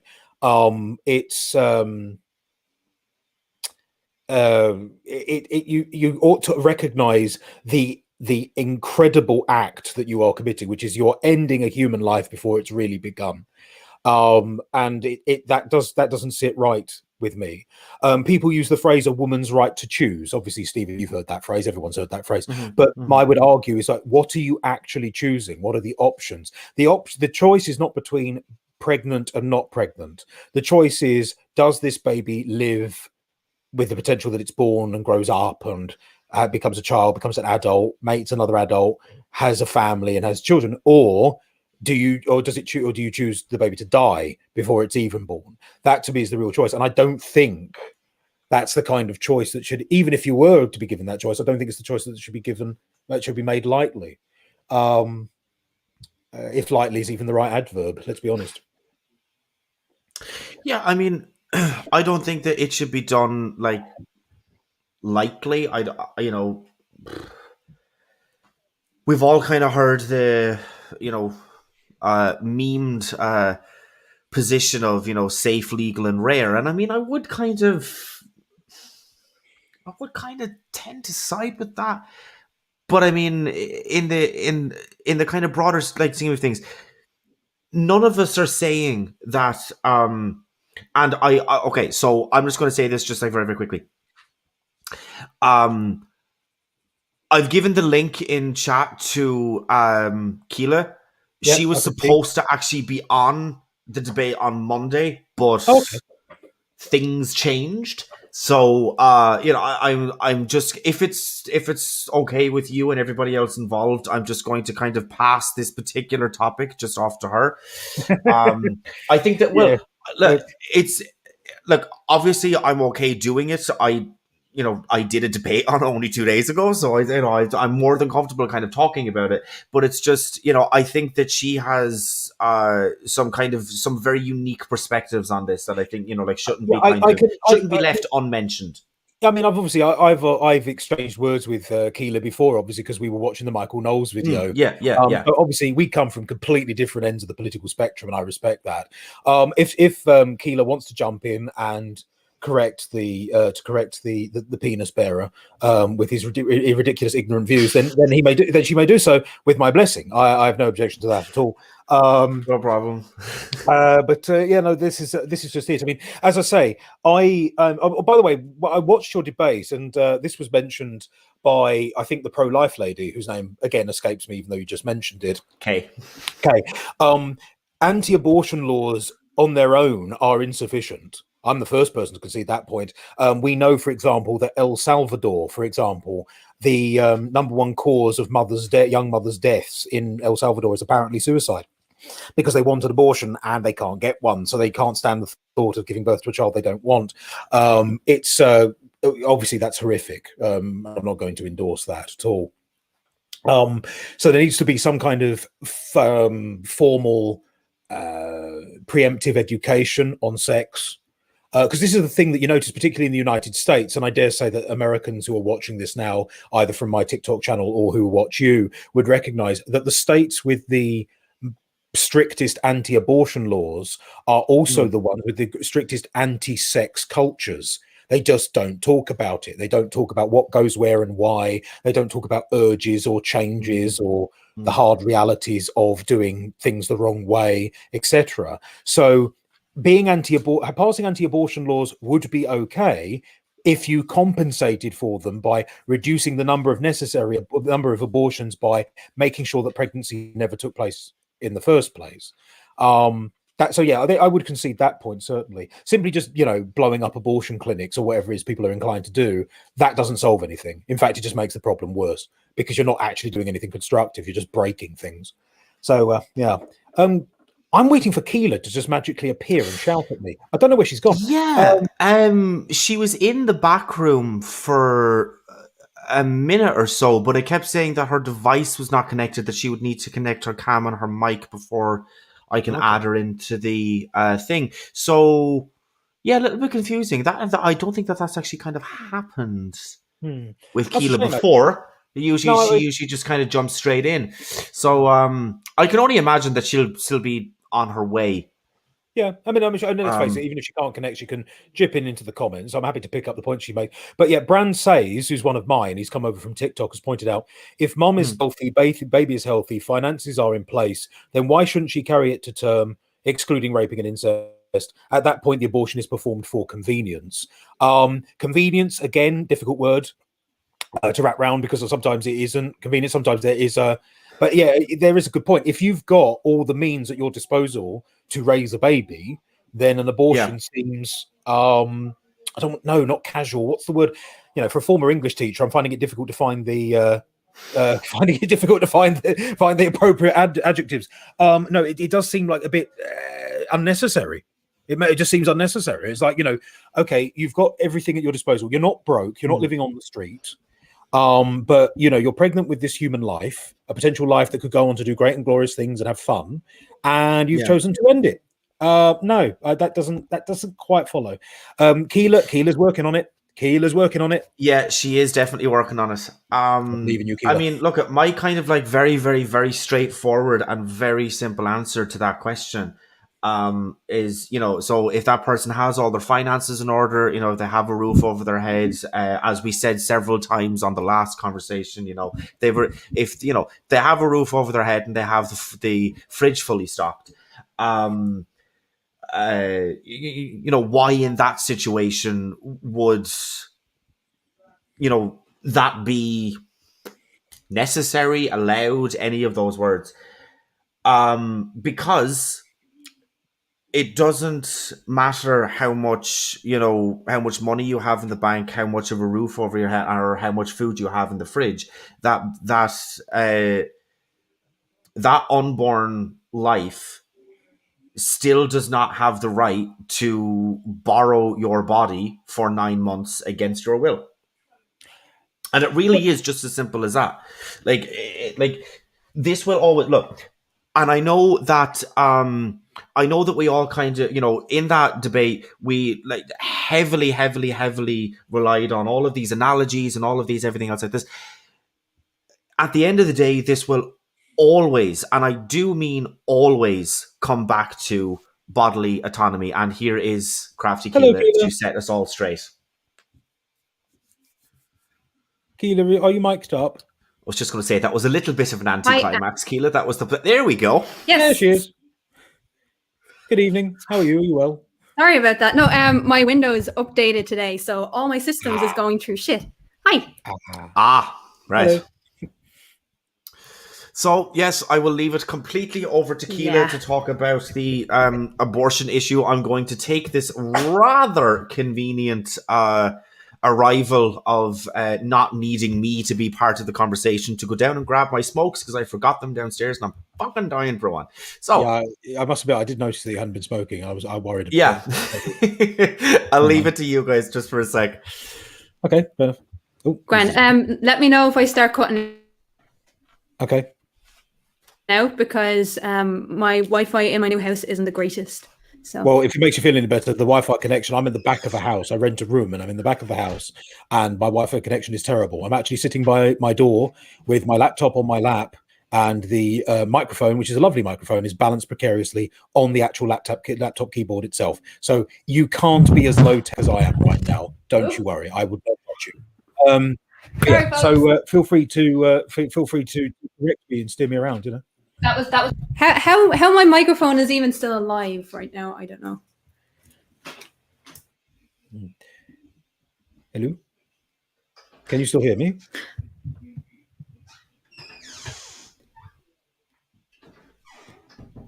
Keela is on mute.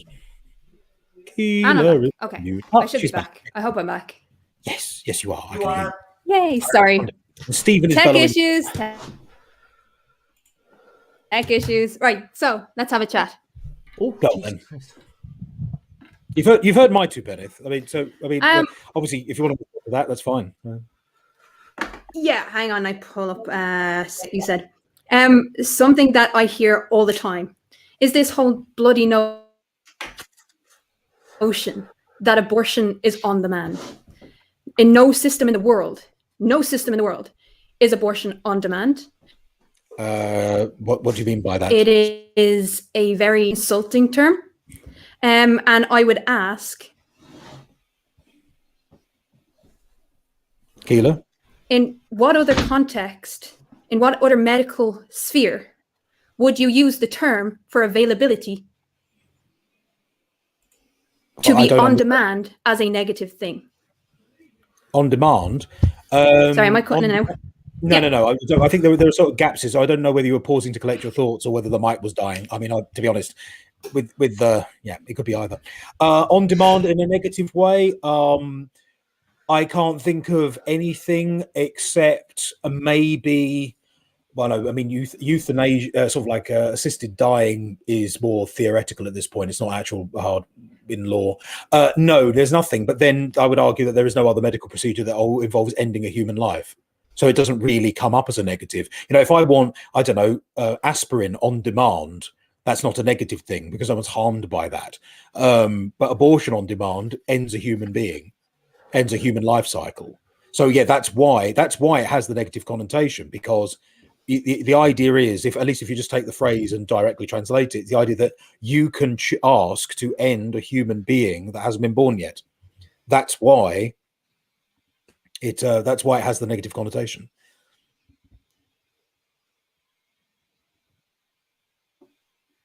Are you still there, Keeler?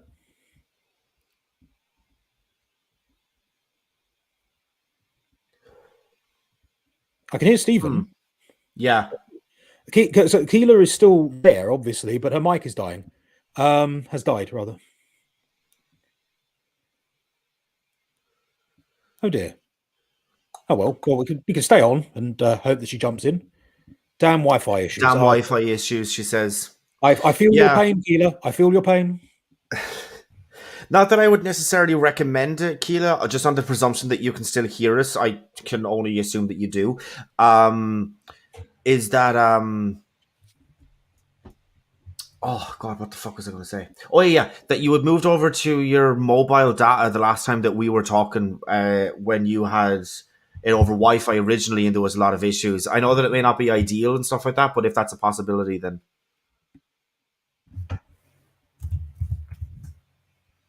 so I can hear, Keela. I can see that your little, like, the bubble around your name thingy is reacting. So Yeah, give me a second because so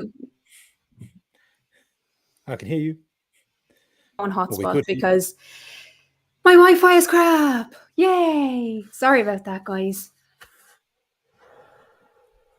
I understand completely. Please continue.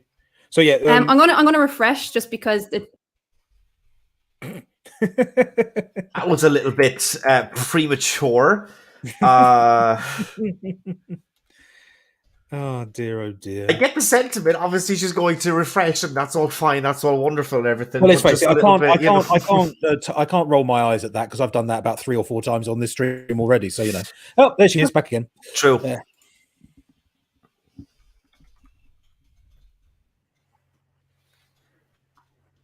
Yay! We can hear you clearly. Right. Okay. So, well, you heard my answer. I obviously don't need to repeat it, really. me, clearly, what's your take on it? You guys are kind of coming in and out for some fucking reason. Sorry. Hang on. Well, that's very unfortunate. Yeah. This is.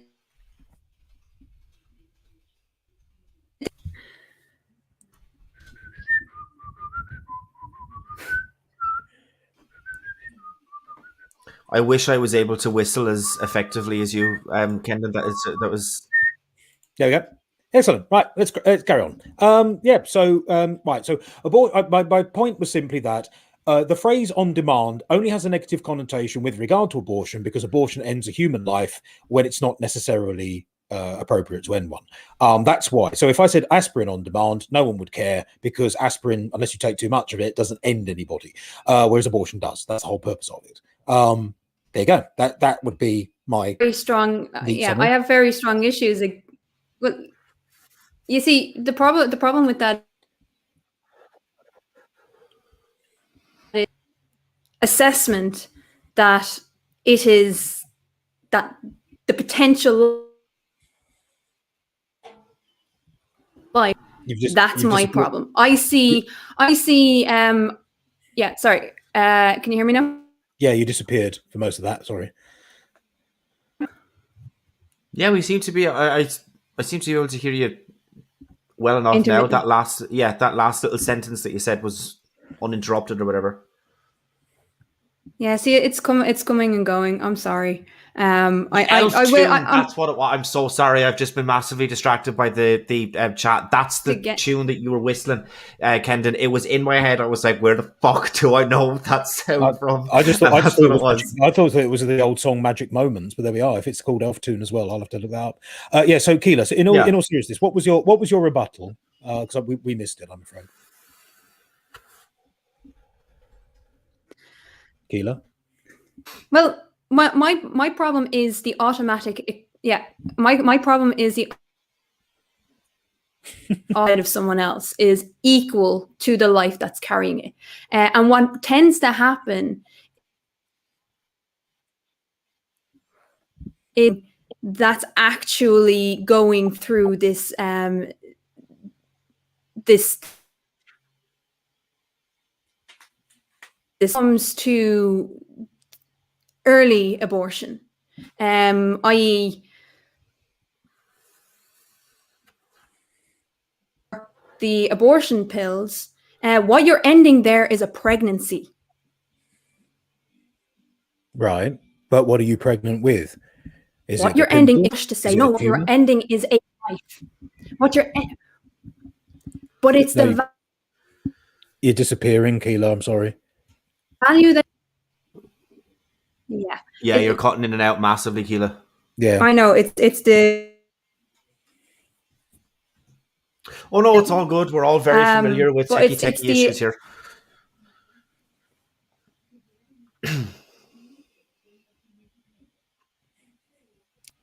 Of the life that's just being discarded, really, because you're discarding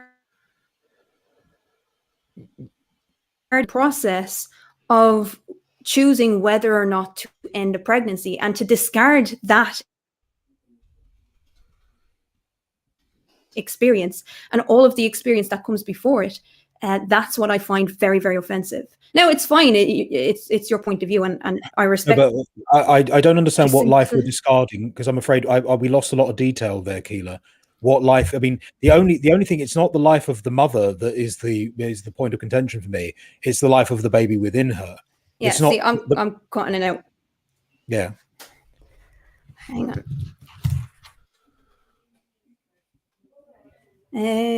So I'll be back in a minute. Sure.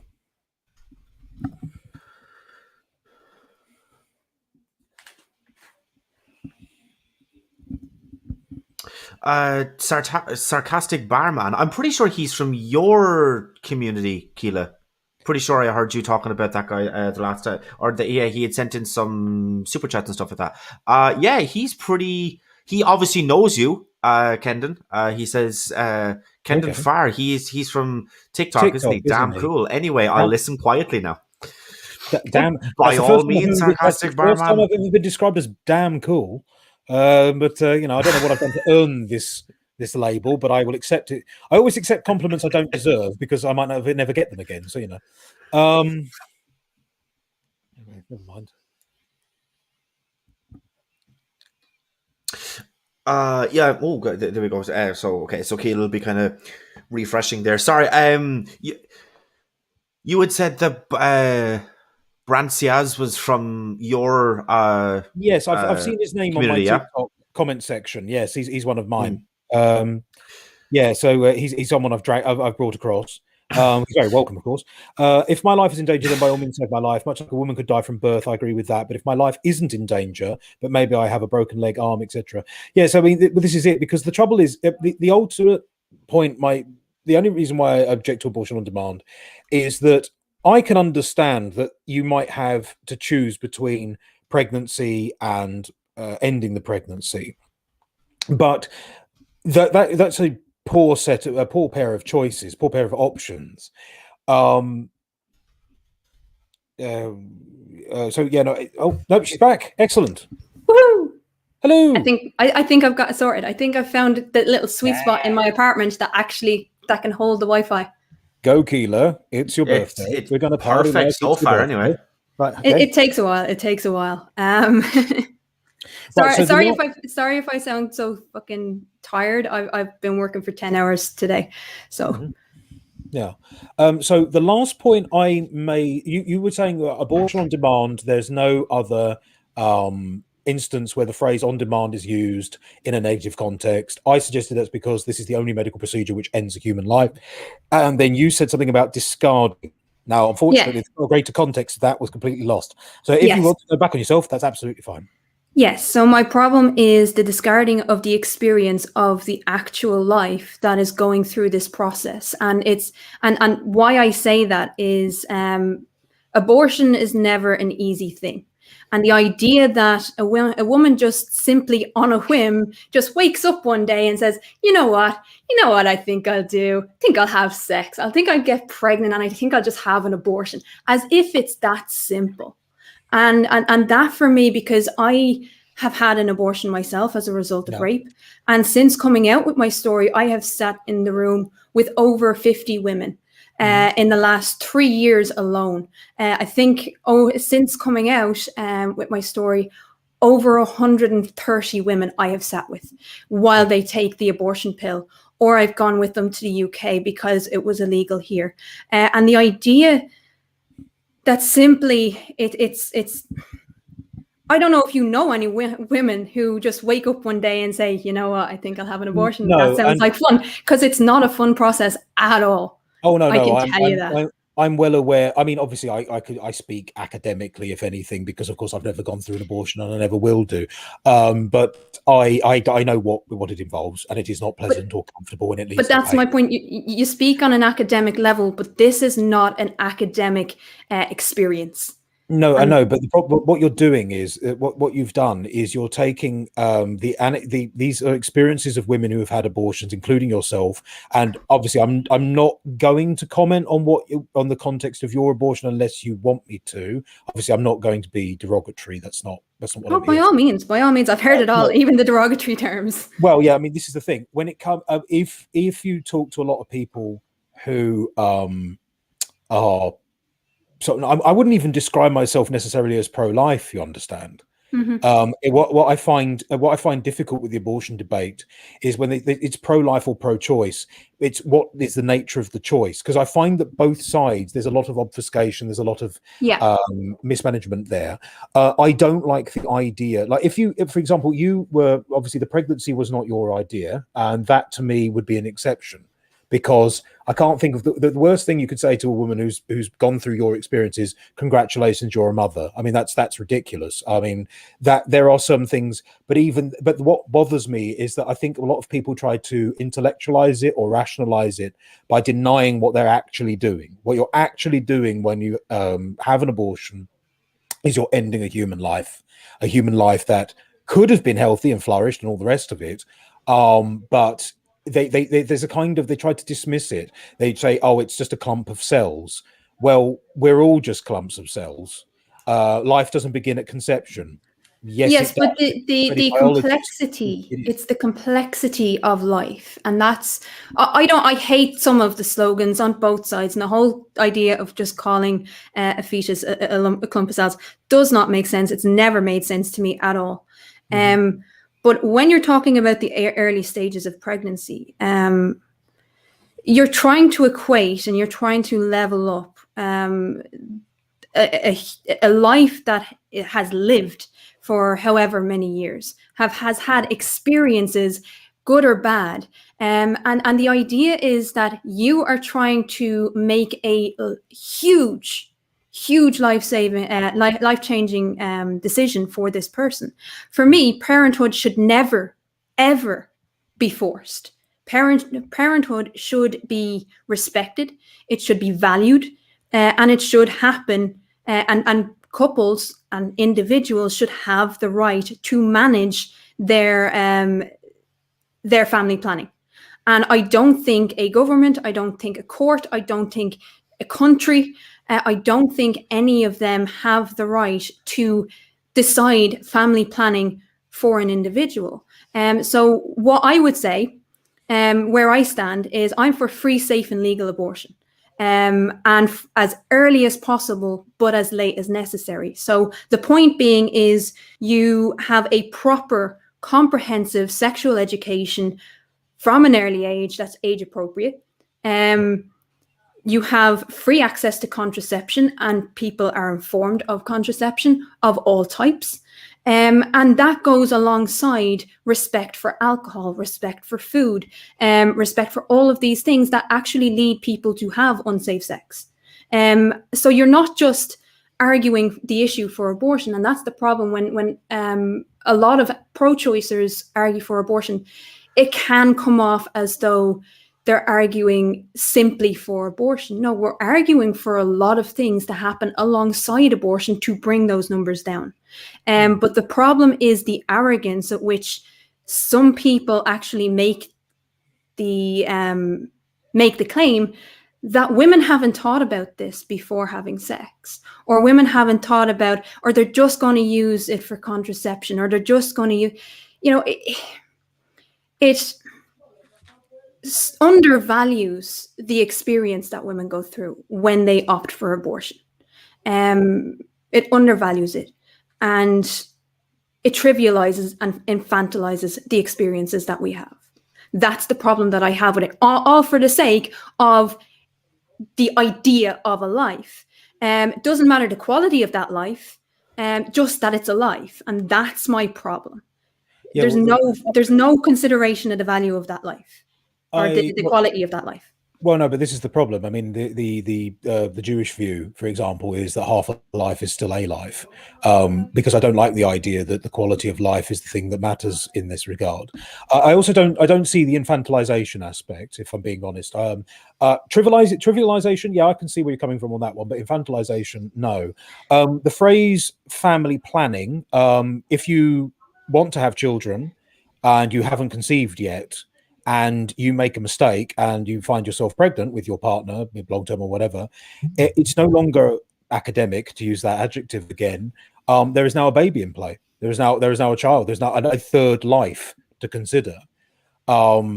I'm not comfortable with the idea of, and as I say, whim is the wrong word. I concede that point instantly. Whim is the wrong word. It's too flippant. It's too light. Yeah. But it is convenience. Might be the right noun. Even that, because it's not convenient to put yourself through an abortion. It's really not.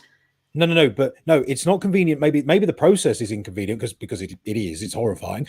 So it's not exactly pleasant. No one would choose to go through that horror, but it's convenient because there's no longer a baby to consider at the end of it. That's the convenience aspect of it. And Here's my question. When it comes to sexual activity, is it more responsible? Is it more responsible of you to say, I'm not ready to have a child just yet, and go as early as possible before the complexities actually evolve in the fetus, and end the pregnancy before it gets to even semi-near viability? Is it more responsible to do that, or bring a child into the world when you're not ready, when you're not stable enough, and end up abusing that child? In which case, whose fault is it? Is it the fault of the individual that brings the child into the world? Or is it the fault of society who tells her, no, you have to be a mother whether you fucking like it or not? Because that seems to be the choice, Yeah, well, the trouble is that I have very little sympathy for people who go out and have sex and either don't take proper precautions or don't take proper precautions adequately and then find themselves pregnant, because the pregnancy is a natural result of heterosexual vaginal intercourse. It just is. Therefore, that's the risk that one takes. I'll say, for example, I'll take it away from abortion slightly, if I may, and give you a more personal example. As someone who is not heterosexual, I've had sex with other men. If I weren't to take adequate precautions, that's a Freudian slip. Precautions, yeah. If I weren't to take adequate precautions, and then a month later I get a diagnosis for HIV, I'm sorry, but I couldn't go around blaming other people for my diagnosis. Something but that's the point. It's like, the question. But here's the question: if you're diagnosed with HIV, should you be entitled to any form of life-saving treatment, or treatment that would make you feel better in your day-to-day? Are you entitled to any of that, any medical treatment at all, because you decided to have sex unprotected? Indeed. Now, I'm bisexual, so I'm kind of, I get it. But are you entitled to any form of medical treatment for HIV because you chose to have unprotected sex? Well, I mean, again, it might not even be unprotected. It might just be I just took, there was a hole in the condom or something. But no, I see the point. Yeah, I see the point. It's getting rather icky and yeah, a little bit. But I would argue, yes, I should not at least be denied access to it. Then I would argue we should have the fucking access to. Look, I'm not saying that anyone should be happy with it. You can be against abortion, but still respect the choices of others and the morality of others to make that decision for themselves. I'm not saying everybody has to like abortion. I don't like abortion, but I'm not arrogant enough to say to someone else that you can't do it, you can't have one. Because I understand how complicated life is, how complicated society is, how complicated emotions are. We are not rational creatures. We're emotional creatures. And to try and enforce a rationality on someone that does not have the same morals as you, that I can see from a state's perspective, that's where I have the problem. Anyone can have an issue with an abortion. Anyone can have their own feelings on abortion.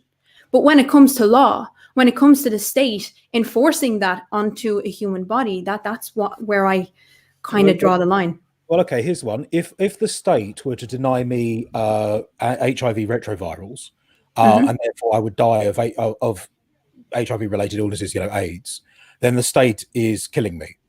But I would argue, one could argue, at least, that if the state allows abortion on demand, then they're killing unborn children.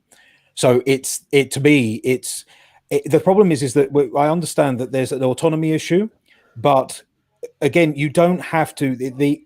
There's a human life that doesn't exist anymore. Put it this way: you can think about all the people that are walking around with physical and mental handicaps, some of which can be detected in utero, and it is perfectly permissible in our culture that if you were to discover in utero that a child that I won't make it personal to you because that's not fair, but no, go ahead. If a woman were to discover that she was pregnant, and if the child had Down syndrome, because you can test that in utero, you can discover. Yes, you can. Yes. She can then choose, well, actually, because the child is going to be disabled, I can choose, I want to end this. I want to kill this baby. I think that process is horrifying. It's not even immoral. It doesn't I don't get on my soapbox and start screaming at people. I just find the thought process behind that horrifying, genuinely horrifying. Well, here's the thing. My mum has scoliosis and spina bifida. So she actually has physical disabilities. And my nephew, I'm bipolar, and my nephew is autistic. So you're dealing with someone that actually has had to deal with both physical and mental and learning difficulties. So I understand that. I understand that point. But again, it's looking at things way too simplistic. No, I mean it's not. It's not. Hang on. Wait until I say the sentence, and then you can say whatever you want, and I will absolutely listen. I understand what you're saying. The idea, the concept of it, is disgusting. But then you have to weigh up what that human being has been through in their lives. Then you have to weigh up, have they got in their country? Is it going to cost them 10 grand in order to get them this child into a school? Is it going to be impossible for them to bring the child to a doctor if the child needs to go to a doctor? Do they have support networks around them? So you have to look at society as a whole. You can't look at it very simplistic. A life is a life, and that's just definitive. You have to look at the complexities. You have to look at the whole situation instead of looking at it in isolation. And the problem that I see is not many people are able to do that. Not many people are able to say, well, I have it okay, so everybody should have it okay. I have the HSE, you have the NHS, and therefore everyone should have free medical. That's not the reality. Are you going to have a roof over your head? Are you going to be supported? Are you going to be able to give that child, or is it more responsible to have an abortion knowing that the support services are not there, and wait, have another child and see and fight for those services until they arrive? And then the next time you get pregnant, if you have a child with Down syndrome or another disability, you have fought and you have won, hopefully, those freedoms, those supports. You know, it's the idea, again, it's the idea of looking at it so simplistically, and you don't see the complexities of ordinary people's lives. No, but that's what I have an issue with. But I do see the complexity. This is just the beginning of the conversation. It's not the end. I'm not saying, well, you're pregnant now, and I know the child's got 3 eyes and 5 legs, but you've got to give birth to it anyway, even if it kills you. That's not where I'm coming from at all. What I'm saying is that if a woman falls pregnant with a child who has a physical, well, I'll use the physical disability because that's the one that's obvious for me, because it taps into my experience as a teacher. If the child has Down syndrome, that's not a reason to kill it. That's just not. It just isn't, and I can't accept that. But what it does then fall on the culture, the local culture, society, maybe even on a national level. What can we do to support people who have children with Down syndrome? I've seen this, for example, as I've said to Stephen in a previous video. I've done TikToks on it. I used to work in the Sultanate of Oman, which, for all its flaws, it is a totalitarian theocracy, is obviously an Islamic culture, and therefore all of its laws and customs come from Islam. Now, an interpretation, it's the Ibadi sect, whatever, but the concept of abortion is horrifying. But they also have the social structure, and they have the well, I don't want to use the word secular, that's the wrong word, but sort of the state apparatus to cope with children with severe physical and mental disabilities. Now, there are peculiarities to Oman, which means that they have a disproportionately large number of children with disabilities and things like that. So I'm not suggesting, if you, Keela, or another woman maybe watching this, if you have a baby and it turns out the baby's got Down syndrome, well, you've got to give birth to it and you're on your own. That's not my suggestion at all, because that would be ridiculous, because that would mean that you end up with mother and baby on street, and that solves nothing. Yeah. But the problem is that I don't think that the conversation ends with killing a child or killing the baby for that particular reason. And as I've said to Stephen before, and I dare say you might well have heard this earlier in the chat, I can accept medically necessary abortions. And I can accept that there are certain circumstances where, like for your circumstance, Keela, where if you said, I want this to be over, the compassionate thing to do would be to allow that to happen, because for various complicated psychological and I would argue moral reasons. I'm not going to deny that, but it's still, and as you've pointed out, it's still difficult. And it's when it becomes, and I'm not saying this is true for you, but when it becomes, we ought to recognize, let's make it generic. One ought to recognize the enormous impact on your life and on someone else's life when this happens. And I'm glad that this is the case for a lot of women. But I've spoken to people in chats, for example, ladies in chats, who don't recognize what they're doing as the great calamity that it is. That does unsettle me. It's not that it's not even that they don't recognize the great calamity. It's that they don't agree that it is a great calamity, because in our minds, in a lot of people's minds, it is a personal choice, and it is something that a woman has to make for her life, and it's you have to see it in its context. And the problem that I have with your way of thinking, and no offense, you're entitled to it, and a lot of anti-choicers do it, they come at abortion on their terms only. They can't see our terms. Well, I agree with abortion. You can have an abortion if I agree with it. Not if you agree with it. I don't care what you're going through. You can have an abortion if I agree with it. That's not how life works. You know, women are going to have, and this is the problem. Women are going to have abortion whether you like it or not. As I said, I've sat with over 130 women who has either refused to go to a doctor because they've been too afraid, they can't afford to travel, or they don't have the documents to travel.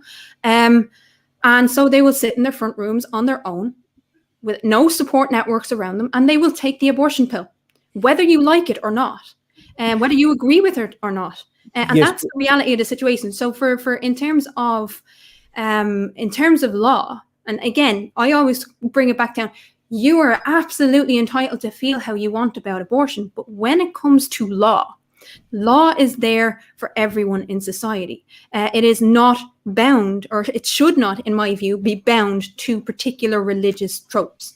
And one of those tropes that I find is the very, very simplistic line of life is life. Life is not life. Life is messy. Life is complicated. There is so many grays, and we need to respect that complexity. Do you know what I mean? No, well, no, but here's my point. You want me, despite my personal reservation, you would like me to allow people to have abortions as and when they see fit. So hang you on, want, they're doing it anyway, whether you allow it or not. That's the point. but this is the big problem. Why must I allow things to happen in a culture, even if, or why are we not allowed to pass laws preventing certain things if we disagree with them just because you want them? That to me is not a consistent argument. You also point out that you say life is life is a simplistic argument, and it is. It's quite simply rendered. But the opposite of life is not life is messy. So what if life is messy? We'll deal with the mess. I don't mind. Exactly, we do.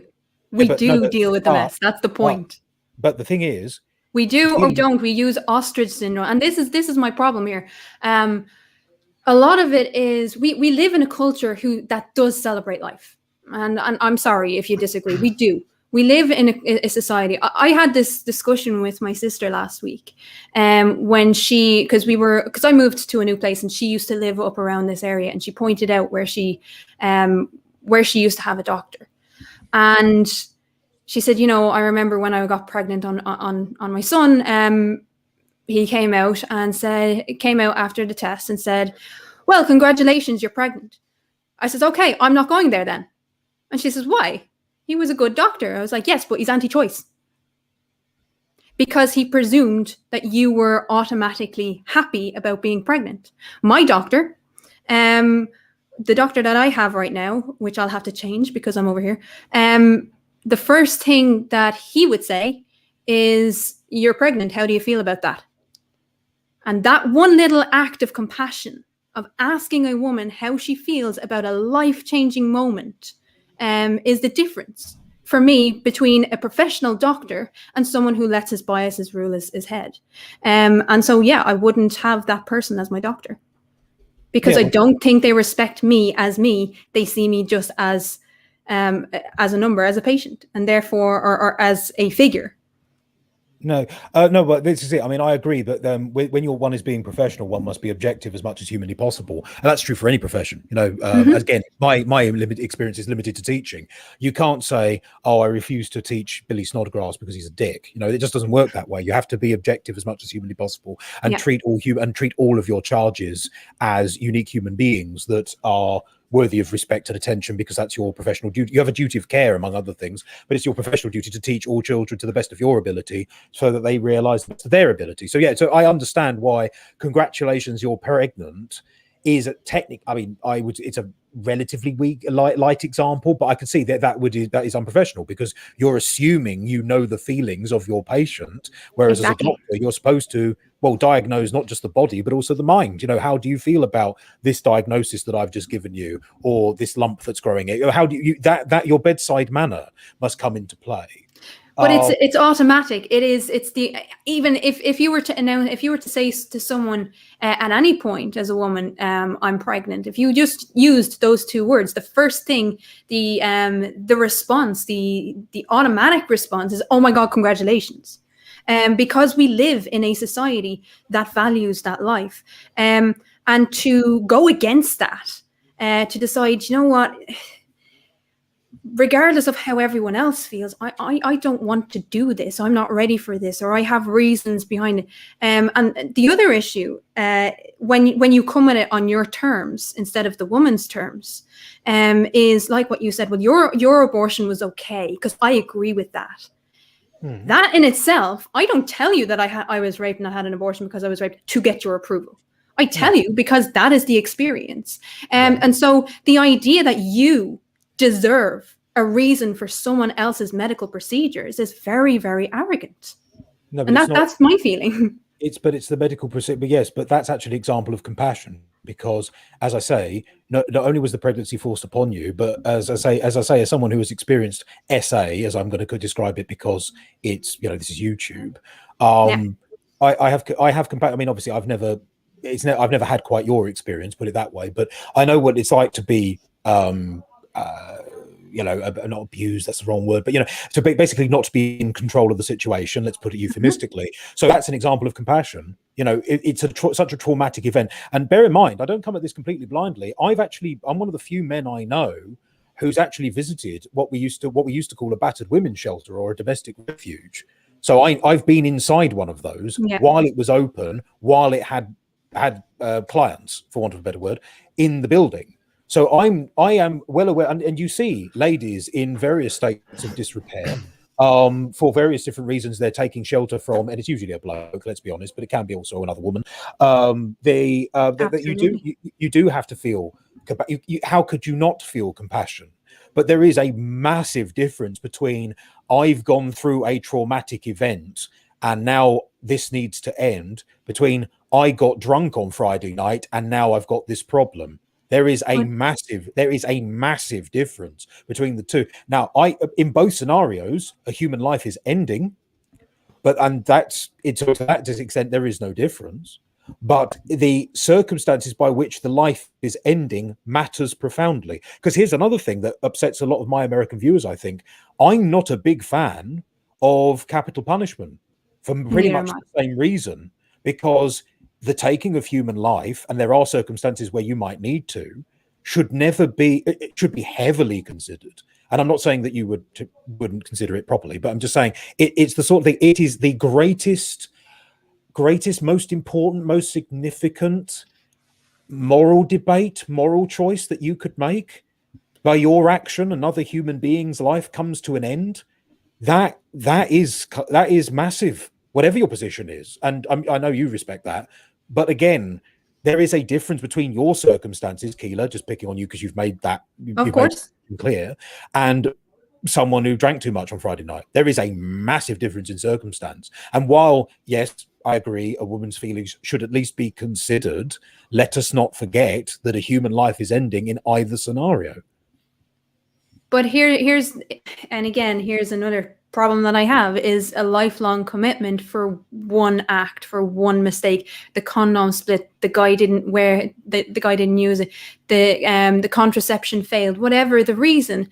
The problem is that what anti-choices are willing to do is put every single woman on trial, and use these, and what tends to happen is that, for instance, when you have legislation brought in against the cases that you don't like, what tends to happen is, the biggest thing that happens is what's happening in El Salvador, what's happening in Latin America, where women are being put in prison for having miscarriages, and they can't prove that they didn't have an abortion because the pills act like natural miscarriage. It looks like natural miscarriage. So what tends to happen is all women are on trial every time they're pregnant. And the other thing is that pregnancy itself is not an easy thing. It's not just a walk in the park. It is a very, very complicated thing that comes with its own issues. And the idea that you have the ability to force someone for whatever reason. You can force someone. That in itself is a trauma. Mm-hmm. You are putting trauma onto someone because you just don't like their opinion, or you don't like their morals. And that, for me, I have to call it out. No, it's not. No. Right. First, well, let's 2 points there. First one about El Salvador. I've mentioned this to Stephen previously. The problem with, as I've mentioned, with a lot of American states is that the states with the strongest anti-abortion laws are also the ones with the strongest anti-sex taboos. Yeah. So they are very keen to stop abortions, but they're not very keen to stop pregnancies. So which is a bit silly. You can't simply just pass the law and just expect people not to do naughty things with their genitals. That's not a reasonable supposition. You have to at least tell them what goes where and why and what happens when it goes wrong. That seems to be a reasonable preemptive measure. And I mean, again, El Salvador is a classic example. If women are going to prison because they miscarried and you can't prove that it wasn't a natural miscarriage, well, that's not justice. I mean, as someone who believes in innocent until proven guilty, I would assume, for legally, that I won't mention you. That's not fair. A woman who tells me that she has miscarried, I will assume that it was a natural action, because that's actually a true abortion, by the way. That's what abortion actually means. The body has aborted the fetus.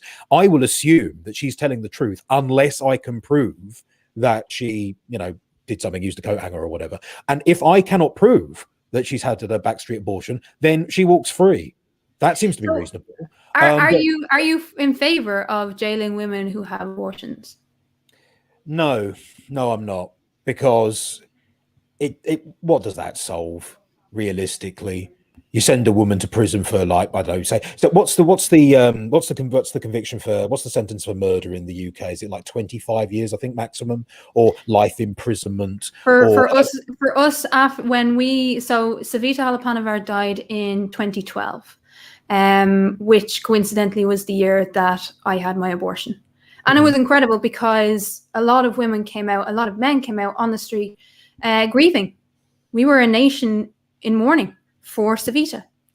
And that actually helped, because support networks were created. Speak outs happened where we actually got together and told our stories, and we were able to support each other, which doesn't happen. Doesn't happen, especially around abortion, because it's so weaponized. I think that's the only word that I can think of to describe it.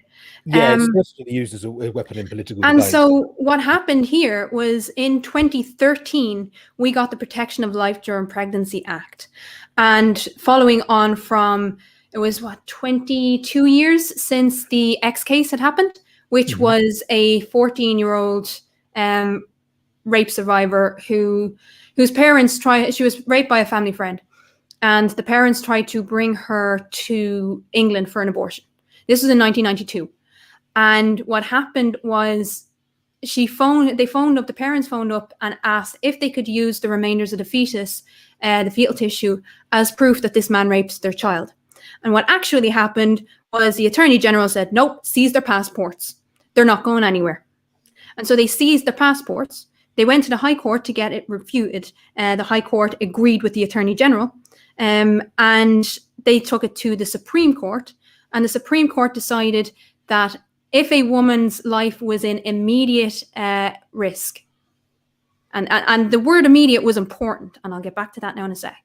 If a woman's life was in serious and immediate risk, including in cases of suicide, that a woman can have a legal termination.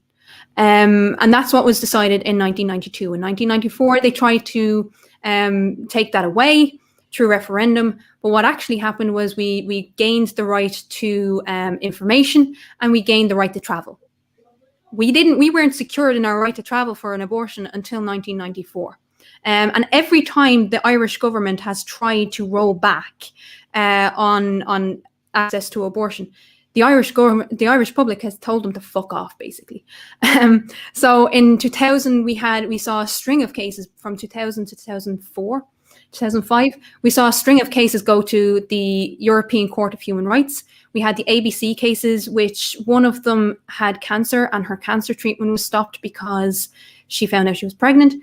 Another Another was a fatal fetal abnormality. It was the kidneys had not formed, and I can't remember the other one. And then Misty was another case. So what happened then in 2012, 2013, they legislated for the X case finally. A year later, in 2014, there was Miss Y.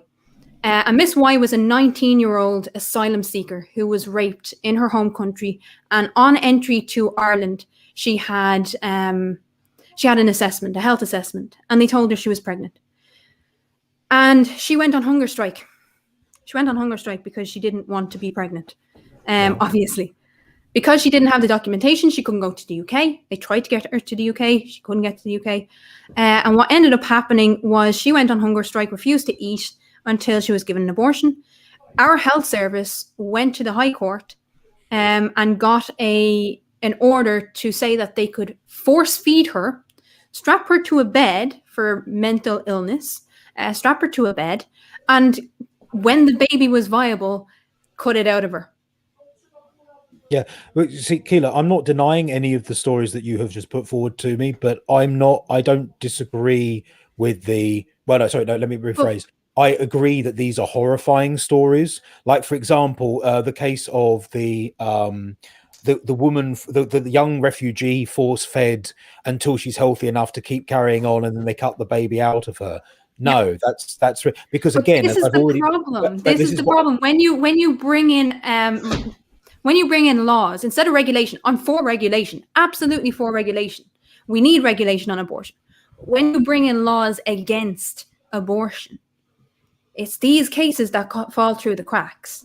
Yep, but this is it. This is why it's insufficient to simply pass anti-abortion law.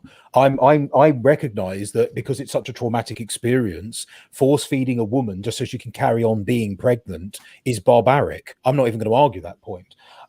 If you said that the kidneys of the child hadn't formed properly, well, in that scenario, the child is going to die anyway. There's no way you can keep that baby alive effectively until such time that you could put kidneys in it. It doesn't work that way. You know, when they perform a kidney transplant on an adult, they don't actually remove a kidney, they just give you a third one.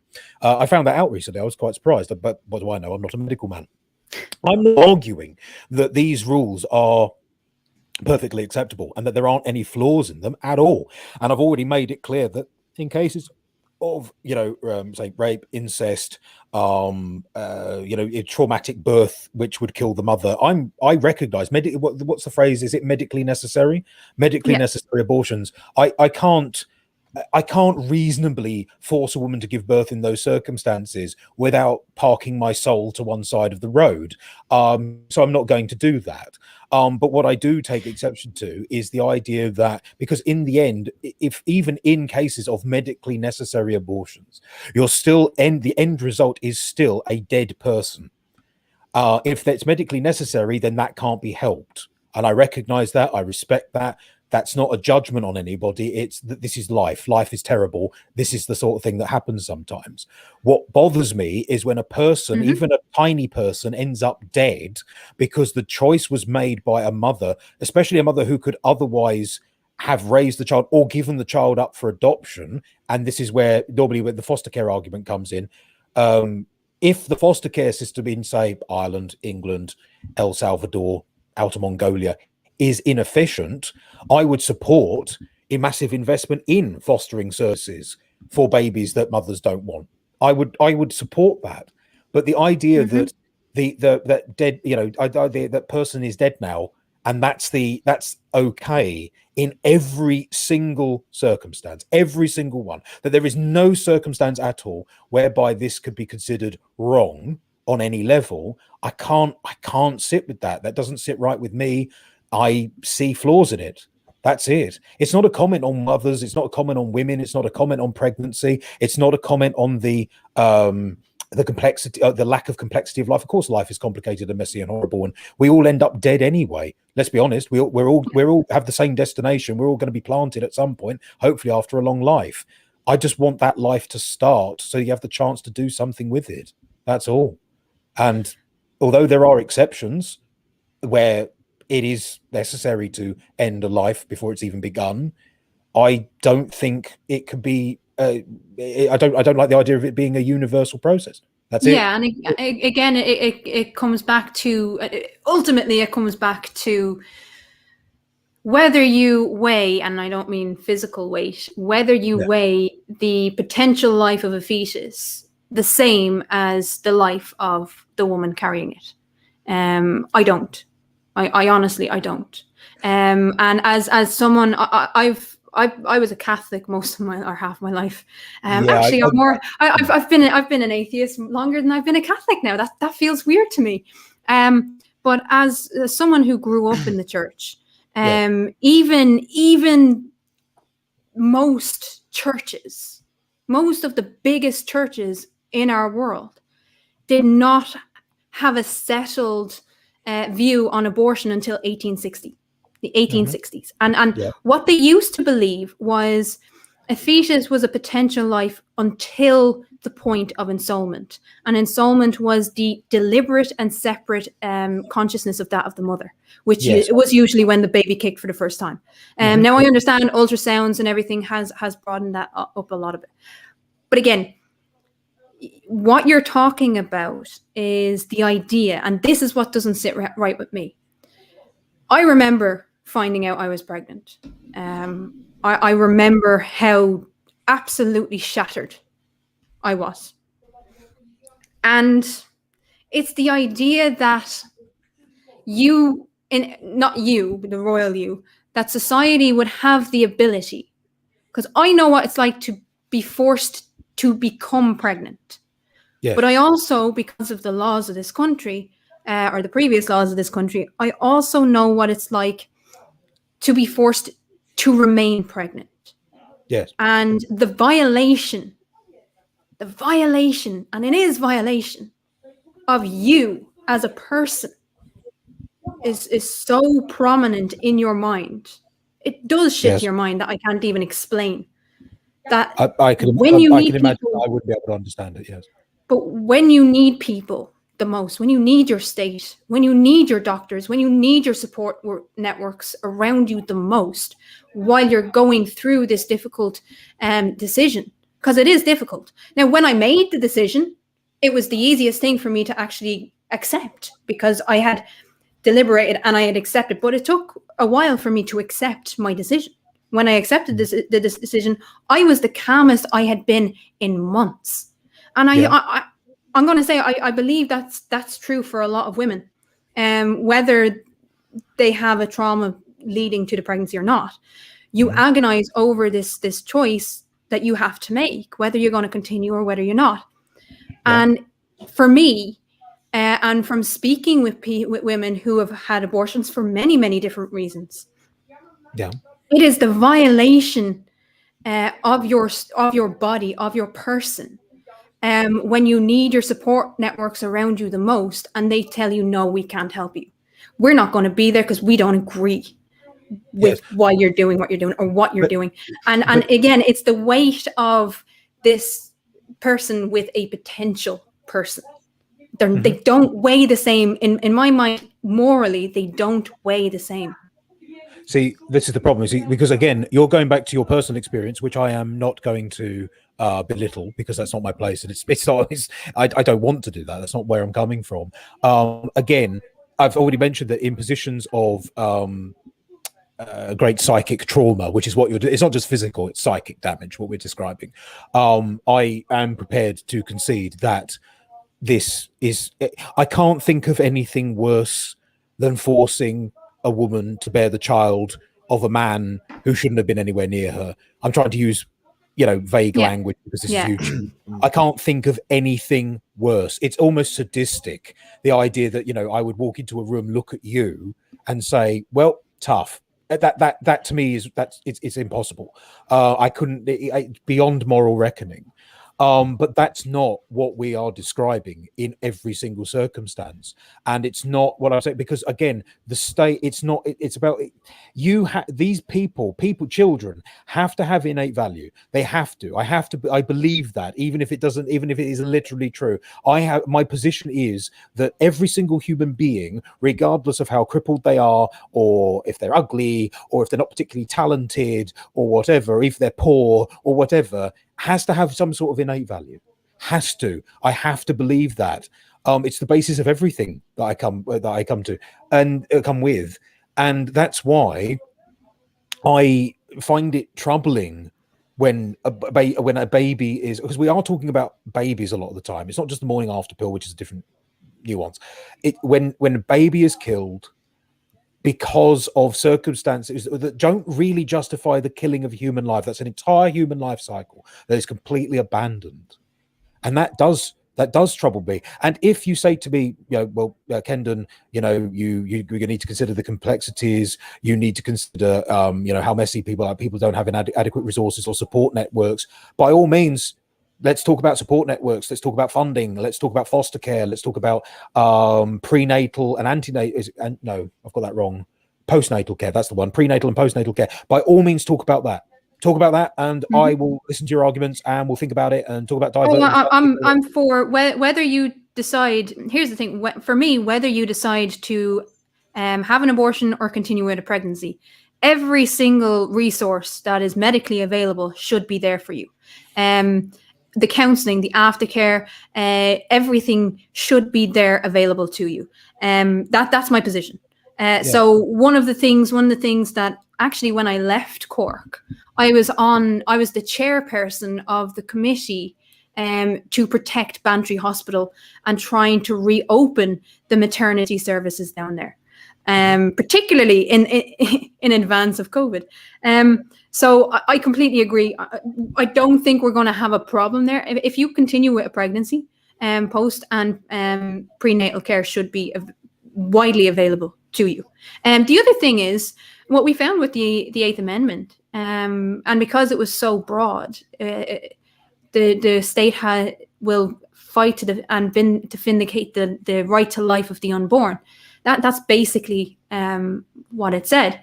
Because it was so vague, what tended to happen was we were seeing doctors abuse it. And I hate to say doctors were abusing anything. Barman, I will get to your question in a minute because it's a very, very good question. But what was happening was women who chose to have home births were all of a sudden being ordered by the courts to be institutionalized because they were putting the baby at risk. Women who wanted to tear instead of cut. And again, this is gruesome. But we're not going to get into it. They were told no, absolutely not. Women who wanted natural births instead of C-sections were told you're putting your baby at risk, so we're going to do it anyway.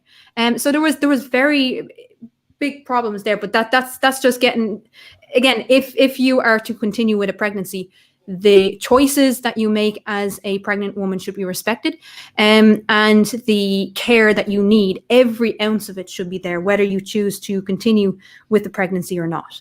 That's my position. Yes, of course, and I this is where I think we agree, Keela. If society, culture, the state, invisible sky dad, whatever, is telling you that you have to be pregnant, then it behooves society, culture, the state, invisible sky dad to provide the means by which the mother is able to bring the child safely into the world. You can't simply say, well, we're pro-pregnancy, we're pro-birth, but we're anti-young life, because that makes no sense. If mother and baby die on the street because they're broke, because they can't pay the rent, because they can't afford medical bills, what have you actually accomplished? Nothing. Exactly. You've just forced a woman to give birth to a child, which, let's face it, it's a parasite, it's a parasitic relationship. Giving birth to this baby, and then basically just giving it the two-finger salute and walked away. Well, that's not you. If you're responsible for the life, if you're responsible, or we believe in the value of the life when it's conceived, then you are responsible for the life throughout its existence. You can't just simply say, right, well, it's here now, so now you're on your own. That doesn't make any sense to me at all. It's not consistent. But again, the problem that I have is that if terminations, which is what we're describing here, not abortions, terminations are ubiquitous, universal, applied without forethought of what we were actually doing. And I realize that it's not an easy decision, as you've pointed out, Keely. You don't just wake up one day and decide to end it all. That's not. I know where that's not where you're coming from. it bothers me that people just it bothers me that we are able to defeat it, because again then becomes the question is that if you have no value at the beginning, one could argue that you have no value throughout your life up until the end. In which case, should you be trusted with a child? Well, I mean, if you have no value on human life, I'm being devil's advocate here, and I know, and this is a very simplistic way, but if you have absolutely no value on human life, should you be trusted with a human life? Well, no. If we thought you were, a dangerous, potentially child murdering psychopath, then, if you have the baby, our baby should be taken away. That's what social services are for, I would argue. Again, we're speaking in generalities here. Yes, absolutely. I've never worked with social services, I know. But this is the thing. But I'm not arguing on an individual level at that point. I'm arguing as a culture. If your culture cannot see the innate value of human life before it's even born, or when it's just born, or whatever, what does that say about your culture? And I say this as somebody who, I mean, I know you were raised an Irish Catholic. You have my sympathies, but you went through that experience, and then you've obviously had your traumatic experience, which I'm obviously not going to dig into because I don't need to, don't want to. It's not my place. So you come to this from the dark side. You come to this with a personal experience that is horrifying, and you do have my genuine sympathy. I'm not just trying to win your favor. You do have my genuine sympathy. I am not claiming that this is an easy subject. I realize we've overshot this conversation by 24 minutes, but I'm happy to go for now because this is amazing. We do have a question. We do have a question from the chat, and it's something that I get all the fucking time. So I've been. It just dawned on me that the other day when I was actually getting ready for the debate that I should have had, that I've been arguing in favor of abortion for 17 years now, which is remarkable in my view. But Sarcastic Barman asks, and this is something that I get all the fucking time, question for the panel, if possible. If there is no medical reason to have an abortion, but the mother doesn't want the baby, but the father does, should the father have any right to stop an abortion? Right. This is a difficult. Right. Okay. Do you want me to go first? I have a pre-rehearsed answer to this. Do you know what? Which people aren't going to like. You've put more thought into it, and to be honest, I will be the first to admit this. If I cannot honestly think of it, I have integrity enough to concede defeat and let you win. So if you've got your pre-prepared, your pre-baked answer, I will gladly listen to it. Go, please. Okay. So give you time to actually form a thought on this, because it is a complicated question. So here's my thought. If you go out and have a one-night stand, let's say, because we do live in a sexual society. If you do have a one-night stand, first of all, I don't believe that any individual, because of one night or because of an hour or because of 15 minutes, should be able to dictate to you what you should do with your body and with your life, even if it is only for 9 months. Again, I fall back on the bodily autonomy argument. If you value life that much, then you should actually start planning a family. If it's a long-term relationship, here's my view. Even if it's for a couple of months, and I view like 3 months as long-term.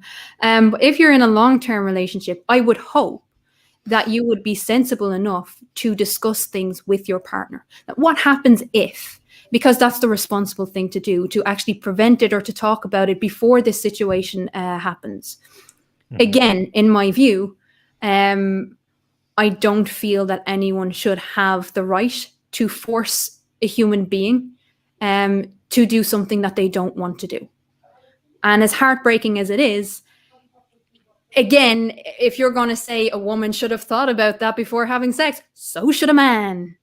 Yes. Hate to say it, so should a man. No. So my view, I know I'm trivializing it there, but it has to come down on both sides. If you're going to blame a woman for having, for getting pregnant, it takes two to make someone pregnant. And yes. I don't think any man or any woman, for that matter, mothers included, should be able to force another human being to go through with a pregnancy and all that it entails against their will. And that's where I come from, the woman's perspective.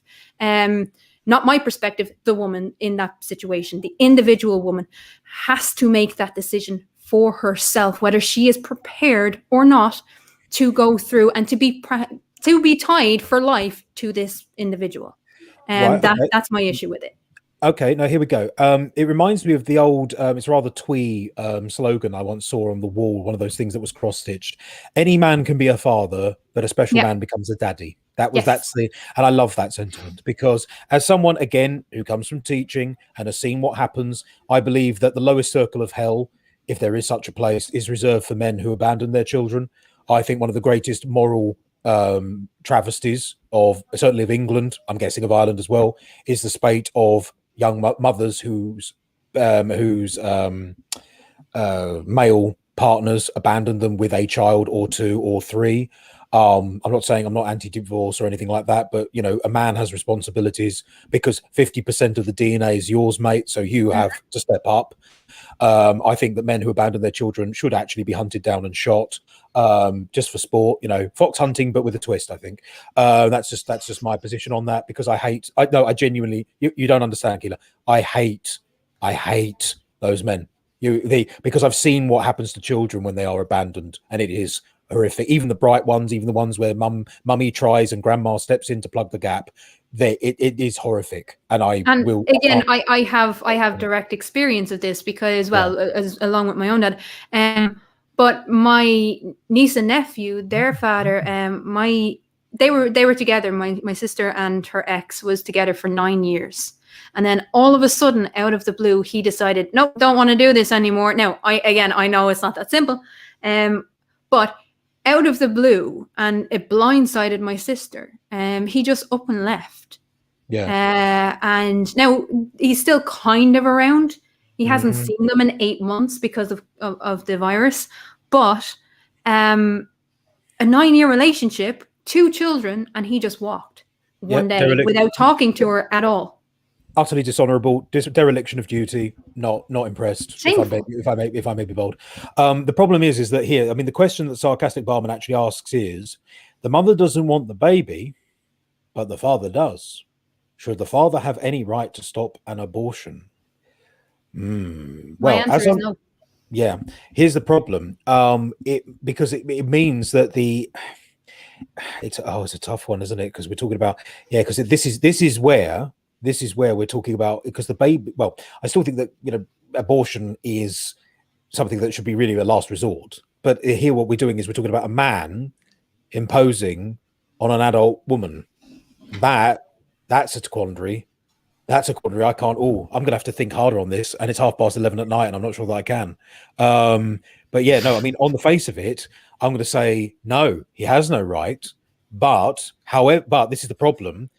If the abortion takes place, his child dies, and he is responsible for 50% of that child, and he is responsible for the child while the mother is pregnant. Once she gives birth, he has to be there.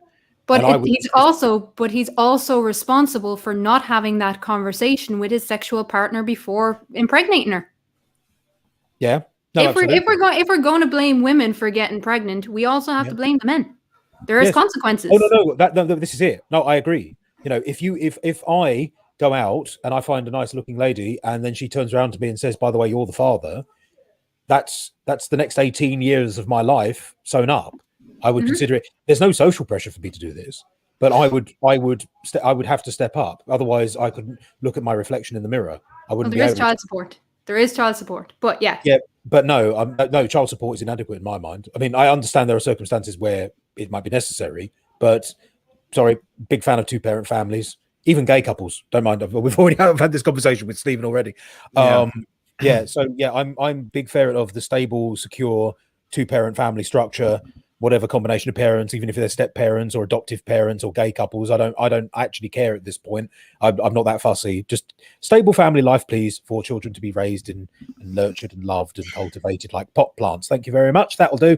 I mean, this is it, because the father is responsible for the child as well. So I mean, when we're speaking, that's a tough sarcastic barman, you've broken my mind. Thank you for that. But, you're welcome. He does that. yeah, no. Do you know what, sarcastic barman? Thank you very much for the question. I want to. This is a tough one because again, your woman has bodily autonomy. Man has no right to interfere with bodily autonomy of woman, but woman, I would argue, and I know Keela's going to disagree with this, has no right to interfere with life of baby who's otherwise healthy and viable. So it's like, yeah, it's just, oh my. Oh, I do disagree. But I'm enjoying. But you can see where my conundrum comes from, because it's like, well, whatever answer I give, somebody loses. It's like, you know. In fairness, when it comes to abortion, whether you agree with it or not, in some way, shape, or form, because you have to go through this trauma of having an abortion, there is no fucking winning. No, and there really is. I do have to make that point. There is no winning. Barman, he's going to mind fuck your head even more. So turn on that question. Mothers who have the children, but the father didn't want a child, should the father still be made to pay child support? Right. Here's my view on it. If the father is going to play a role, in that child's life, and the mother wanted the children, and the father didn't, then if you're not going to play a role, then no, you shouldn't have to be attached to it. But if you are going to play a role, too fucking right, you pay your dues. Oh no, you see, Keela, I wouldn't give him the option. If he's the father of that child, he is now responsible for 50% of its DNA. He is now obligated by law to assist mother, I would argue. I don't like the idea of them sowing their seed and then running away. That doesn't see. The thing is, you see, Keela, if I may interject, I want to sort of clear the air a little bit and sort of bring the subtext up to the surface. I am not about imposing. My arguments here are not designed, even if that's how they come across. My arguments here are not about imposing on women. That's not what I want to do, even if that's what I am actually doing with my comments.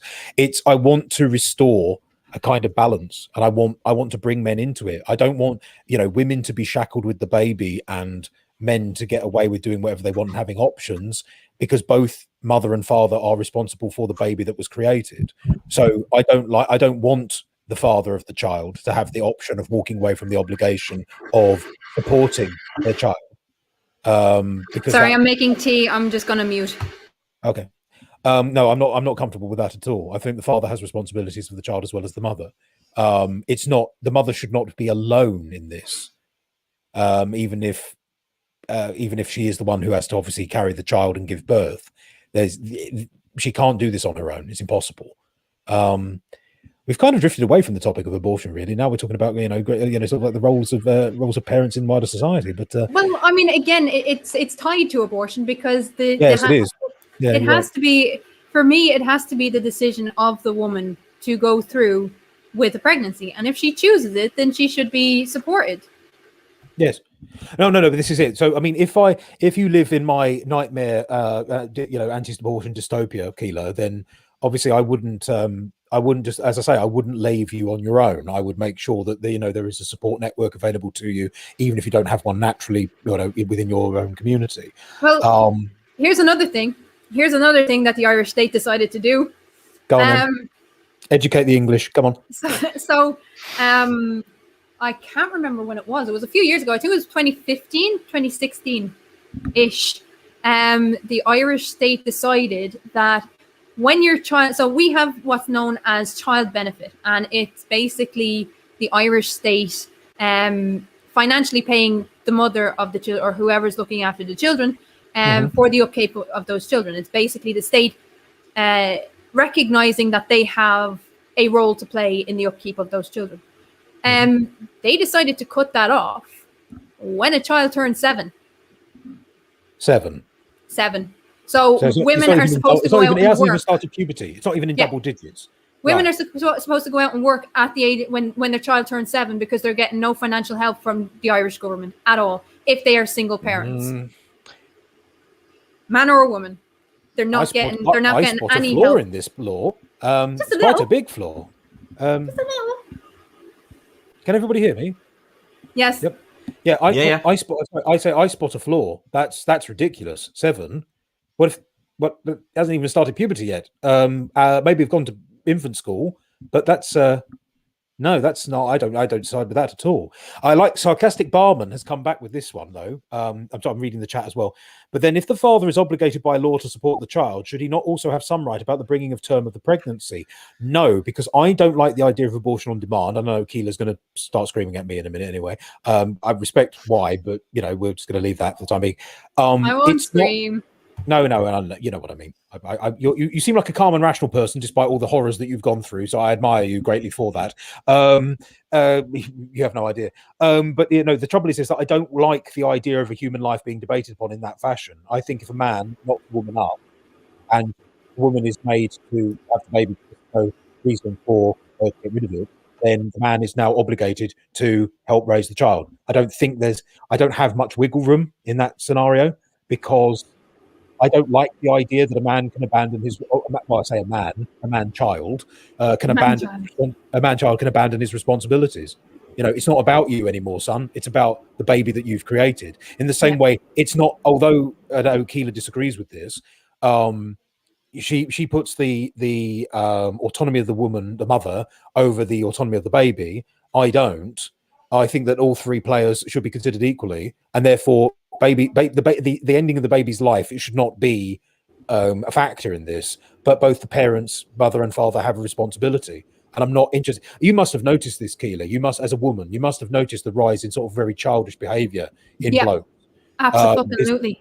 Where men just go around sticking their willies wherever they like within certain limits, and it's like a competition now. Yeah, exactly. It's like, I've had sex with 20 women. It's like that. You don't master a weapon by changing it every day, sir. That's not an accomplishment as far as I'm concerned. And it treats people like disposable flesh. So, I'm not interested. I'm not interested.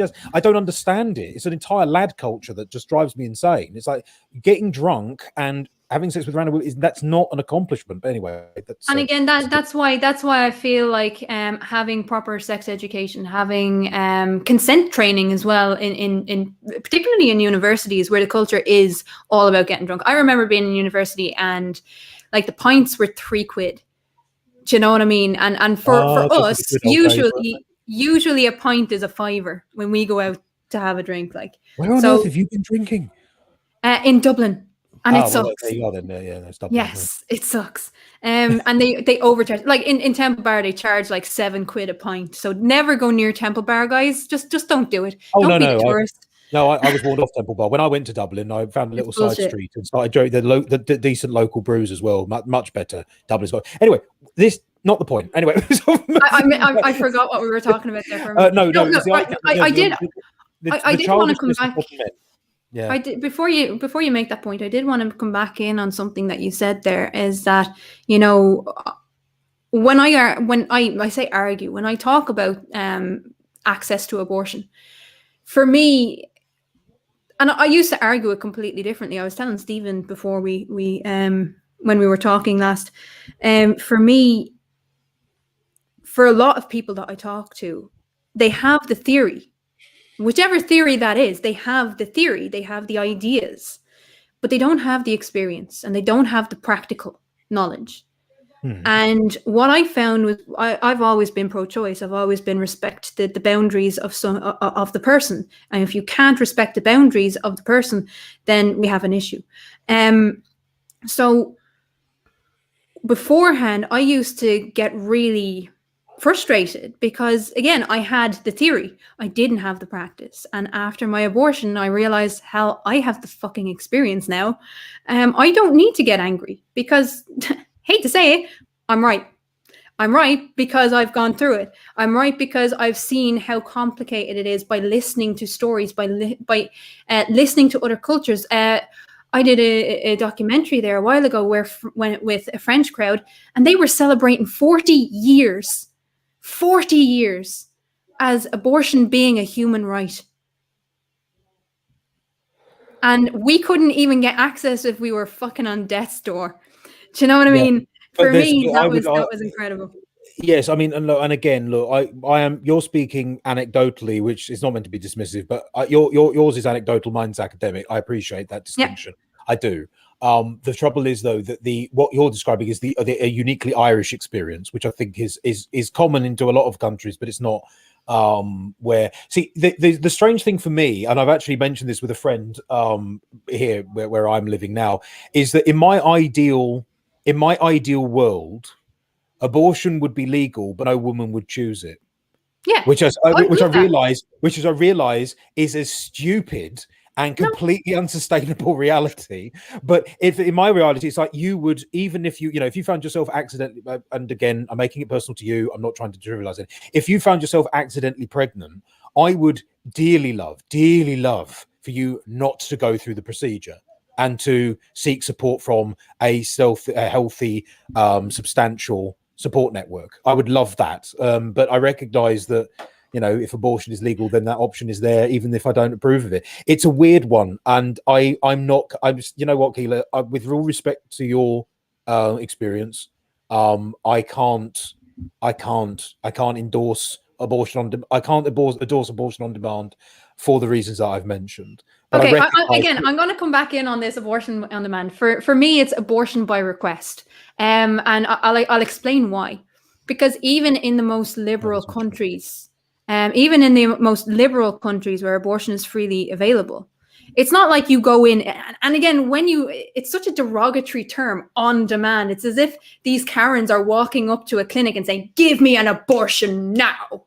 We're not doing that. What we do is we apply for the procedure. We could be waiting up to 5 weeks before we actually get an appointment. It's like every other procedure. So I find it really trivializing and really insulting when people use abortion on demand as though we're clicking our fingers at the doctors. Come on, give me one now. I need one now so I can go out and have sex tonight. That's not what's happening. But when you say the term abortion on demand, that's automatically where people's minds go to. So for me, it's abortion by request. That might be where some people's minds go to, but that's not mine. A lot of people. On demand and by request, the distinction is purely semantic for me. One involves a Latinate words. One involves, I believe it's Saxon. But it's actually the meaning is different. No, the meaning is different. Whether the woman demands an abortion or whether a woman requests an abortion, she is still choosing to do something that I don't necessarily approve of. Yes, but one is less likely to see the woman as a fucking brat throwing a tantrum demanding an abortion. That's the difference. That's infantilizing language. Yeah, but that's the thing. You see that's what you have suggested, and I'm sure there are people who think it's like that, but that's not inherent in the description in the phrase "on demand." That's how people interpret it. That's the image that is invoked by that kind of language. Yeah, not invoked in my head at all. I mean, to be honest, all medical services are on demand. If you think about it, I can demand. I mean, I have a surgery. CAT scans on demand, for example, or a biopsy on demand, or whatever. On demand is just a standard phrase. If one interprets it to mean I'm going to stamp my feet and hold my breath until I get what I want, well, that's your subjective appraisal of the phrase, or one subjective appraisal of the phrase, but it's not what is actually meant by that term. It's just like when I put in a demand, I put in demands for Big Macs at McDonald's. That doesn't mean I scream at the guy behind the till, So it's I think again, you might not like the language, and I can appreciate demand is a little harsher than request. I do understand that. I appreciate that. To be honest, I would prefer request as well for personal taste. Yeah. But the phrase on demand does not mean I will hold my breath and turn blue until I get what I want. That's not what is meant by that phrase. And if that's what people take away from that phrase, well, they're wrong. They're just wrong. Yes, but socially, when we think of demand, you think of demanding right now. You want it right now, and you're not leaving into. Again, you think of Karens. I'm sorry, but it's like these women marching into, because if you did that in Ireland, and Stephen knows this, if you walked into a doctor and say, "I want this," they'll tell you to fuck off.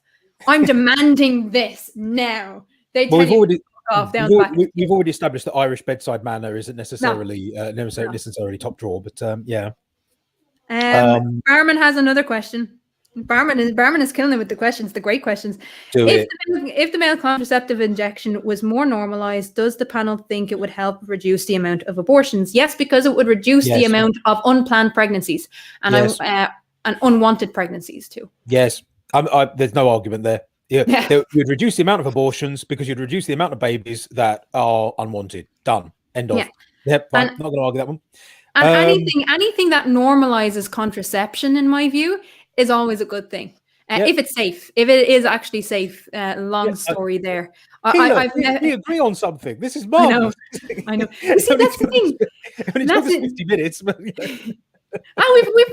we've agreed on a few things, but the big difference for me in this, and the only difference I see us having, is that we weigh the idea of life differently. You weigh life of the potential life as equal to that of the mother's life. I don't. And that's where the conversation breaks down. We just don't agree, and that's fine. That's absolutely fine. I respect your right to have that feeling. Keela, you have beautifully summarized it. The problem that I have is that I don't want to live in a culture or in a climate whereby that life is evaluated on a list of, well, how many limbs has it got, or how many chromosomes has it got, or does it have a particular brain condition, or is it the wrong shape? Because again, and this is something that I know it's another extreme example, as a member of Team Rainbow, I am also acutely conscious of the fact, if they ever discover, and I mean ever discover, the gay gene, the trans gene, or something like that, there is literally nothing to stop someone going, well, kid's going to go up queer, in the bin with that one. And that is it's not genocide. What is that? That's just, well, it's just prenatal homophobia, isn't it? That's another thing. It's like, so what if your kid is gay? So what if your kid is trans? So what if, I don't like, it opens the door to eugenics. Yeah, I can't stand, like, and fair play to you, actually, because you haven't done it tonight. Because one of the main things that I hear from the anti-choice side is that this Puritan biological argument, it's natural, therefore it is. We're not purely biological creatures. Yes, we're biological creatures, but we're not purely biological creatures. We are social animals. And for me, the idea of, because pregnancy is natural, therefore you shouldn't be able to prevent it or stop it in any way. At any point in time, I have an issue with that. That's like saying, well, if you have a tumor, you're not allowed to get it removed. If you need to go to a different country, you're not allowed to get on an airplane because it's not natural. So I'm glad you didn't bring the Puritan biological argument up, because I see the fallacy of it. I see the idea. It's like, for example, in my TikTok videos, I don't wear my glasses, but I need glasses to see. By that rationale, I should deal with my astigmatism because that's what God intended, which is a stupid argument, because by that same rationale, I don't have fur, therefore I shouldn't wear clothes. It's the same, you can take that to all sorts of logical absurdities, and it's like, no, that's not an argument. It's not like, well, it's pregnant, and yes, I mean, like, as you pointed out, if you have a tumor and your life, because I believe that, Crafty Keeler's life has value. If there is a tumor somewhere in your body, I could therefore walk up to Crafty Keeler and say, well, we can't remove the tumor because obviously this is part of God's divine plan, and therefore it's your time to die, love. That's just daft. You'd be surprised how many people actually think that. It's remarkable. God. It is remarkable. I've met them all, because I've done addresses right throughout Europe. I've done addresses in Australia and in New York. So on the topic of abortion, telling my story and trying to explain to people, one of the problems is when people say, well, it's okay for you because I agree with the reasons behind your abortion. Your abortion is okay. First of all, it kind of makes me feel like a child, like I'm asking your permission. But the other reason is, well, you do realize that if you have laws saying that you can have an abortion if you're raped, what actually happens? It doesn't matter the intention behind it, what actually happens. And this is important. What actually happens is women are put on trial, and you have to prove that you were raped. So when I became pregnant, when I found out I was pregnant, I went, or before I actually found out I was pregnant, it was 2 days after I was raped. I went into Dublin City. I was telling Stephen this. And I went in because of these laws on conscientious objection, which is supposed to be to prevent doctors from being forced to take part in abortions that they don't agree with. And we have this thing called conscientious objection. So pharmacists can refuse to sell you emergency contraception because of conscientious objection. So what happened was I went into a leading pharmacist, one of the biggest pharmacists in the country. And what they do is they take you aside. You probably don't know this, but they take you aside and they ask you a series of invasive questions of why you need this pill. And at one point, I actually broke down and I told her. And I remember very, very clearly, I'll never be able to get her voice out of my head.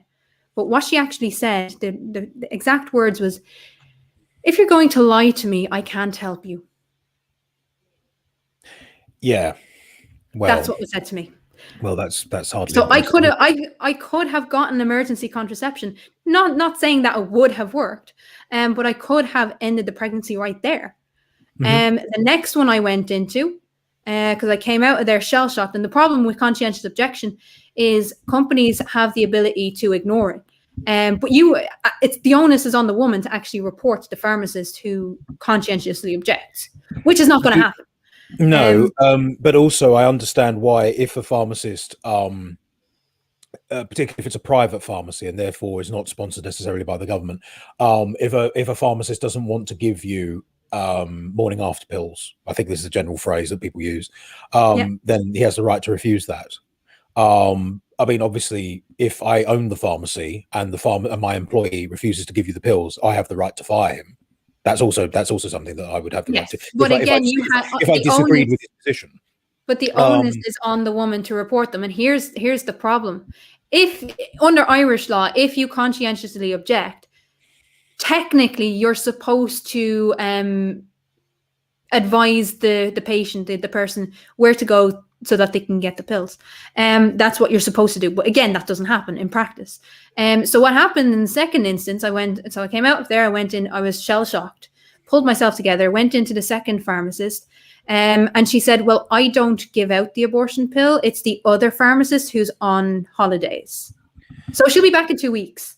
Yeah. Right. Well, a big sign in the window saying we sell emergency contraception here. Yeah, well, that's just the law improperly. You know, I would argue in that case, if the pill popper is off on his jollies, then someone else should step in to plug that gap, because you are going to, you know, if you claim to offer a service, and particularly when it comes to pharmacy, where, you know, it's not like you've got 5 pharmacists on every high street, there only tends to be like 1 or 2 per large town. You are restricting access to a service that people are entitled to claim, and so it's unfair, because of course if you want the morning after pill and this pharmacy would normally provide it, but the person who wants to give it to you isn't available, then there must be a plan B. Well, plan C for me was to go into another pharmacy and ask in the other pharmacy, and they said nope, no way. Okay. So on 3 instances in a large city, well, if you can call Dublin large, in a main city of a country where emergency contraception is legal, I was refused by 3 pharmacists. Yeah, but again, that's a cultural thing, isn't it? That's the No. It's not simply a culture thing. It is directly from the excuses of the law. Those little gray areas where people will exploit. Well, you know, the law says I have to give it to you, but unless I consciously object. Well, yeah, but this is where we draw the distinction between the letter of the law and the spirit of the law. Obviously, the spirit and it's the letter of the law that counts. It's the letter of the law that's followed. It's the letter of the law that is abused in this scenario. Yes. Which is, and it's not just my scenario. Say again? It's not just my scenario. No, I appreciate your experience can't be unique. It's not. It's statistically impossible for your experience to be unique. There was a group called Real Productive Health, and they did a comprehensive look at the emergency contraception. And in some cities around Dublin, around Ireland, it was between the price of it was in and around 14 to 20 euro. And then out in the sticks, it was up at 70, 80 euro for the emergency contraception. Yeah. It's we all know what that's ridiculous. about. It's price fixing, isn't it? And yeah. But it's abuse, regardless of what it is. Yes, It's abuse. yes, but this is because I would argue that it's passive bullying, isn't it? You're subjugating people without actually openly doing. I have more respect for people who stand in the street saying you shouldn't have this than people who just jerry rig it everything to make sure you can't get it. That's just cowardly in my view. But yeah, so right. Well, as I say, Keela, we don't agree on. We agree on quite a bit actually on this particular topic, but there is, I think, a fundamental difference of opinion with regard to how life is weighed. I think that actually is, and although it's one thing, it's actually fundamental. So of course it does affect everything else. Yeah. But I think that's where we are in alignment. But I do agree that if a mother is to bring babies into the world, because it is impossible for her to do it on her own safely, securely, and sanely, then other forces should step in, whether they be local, familial, professional, spiritual, religious, even. It's one of the things I actually admire about a lot of we have obviously in the UK, in England, and I'm sure it's true in Ireland as well, great swathes of cities effectively occupied by religious and ethnic minority groups from around the world. And one of the things that I've actually seen is the way the Sikhs, the Hindus, the Muslims, Orthodox Jews, they all rally together. They all come together and support people. Like if your husband, Keela, if you're married to a man and your husband dies and you're part of, say, the Muslim community, the Hindu community, your fellows will come together and assist. And and it used to be, but it used to be a cultural thing throughout the world that child raising was done communally. Now it's done on an individual basis, and that again, it's mainly because of the rise of industrialization. You had the reintroduction of the nuclear family, the mother, father, and babies. The village mentality has waned to nothing in much of the post-industrial world. So yeah, we actually agree on quite a lot. But yeah, so that's why I take my position against abortion on demand, by request, etc., etc., etc. That's it. That's where we fall out of line. But I agree that the way it's implemented in your country might be ridiculous and it can be abused. And I recognize it's not an easy solution, and I realize I speak academically. So I think we will have to agree to disagree on at least that one point. But everything else, we're pretty much in alignment, which is actually quite surprising, to be honest. I thought there'd be blood up the walls by this point. No. We seem to be okay. Dear Stephen is sort of like rocking back and forth. Stephen is listening to the conversation. He's like, "What can I steal?" He's doing a math big. What can I steal from her? No, I'm joking. I'm joking. I'm sorry. I was going to say, Keela, as much as I have enjoyed this conversation, and I have really, it's been absolutely brilliant. We have overshot by an hour, Stephen. I was just going to say. I was going to say at about 11 o'clock and be like, hey, I'm coming up on the the 2-hour mark, which is what we said and stuff like that, and like then. The conversation was too 11:30 rocked around and now midnight, and I'm like, fuck, right, okay. So this has to end. I think it was unfortunately the final topic. It was meant to be done 60 minutes ago, but no, I mean, I must admit, I've enjoyed the opportunity to speak to you, Keela, really. And I've enjoyed this as well. It's definitely, and what I like about this conversation is not just that it proves to you, but it proves to everyone that's listening or that might listen that abortion debates don't always have to be dumpster fires. They don't always have to be filled with disrespect. That you can actually have a respectful conversation about it. Mm-hmm. No, absolutely. You don't have to agree, but you can have a respectable conversation about it. My little TikTok channel slogan is less hate, more debate. So I want conversation, and you can't get people to talk to you if you scream at them and call them names like Islamphobe, etc. That's that's basically, as I said to Stephen at the end of the previous conversation we had, the one that was actually a respectable 2 hours. It's the problem is with all of these conversations is that ego gets involved. People we identify so closely with our political leanings that we feel that if you, Keela, attack my ideas, you're attacking me personally, which isn't actually the case, because the issues are bigger than either one of us or both of us combined. And the only thing with this, and the reason why I make it personal, it depends on the context, but the reason why I talk about my own experience is because a lot of people view abortion as a black and white issue. And it's not until you bring the personal, well, this is what it's actually like. I had to stay in a 16-bed hostel when I went for an abortion because I couldn't afford a hotel. I couldn't even afford a private room. I was on my own. I went over on 6 a.m. flights or 8 a.m. flights. I spent 2 hours on a bathroom floor in an airport because I didn't have anywhere else to go. You know, it's the real aspects of what it means to live under an abortion ban, what it's like to live with this decision that you have to make. And it's not an easy one. It's not easy to do. It's not easy to talk. And even when it is legal, you still don't talk about it. So there's still that element of stigma.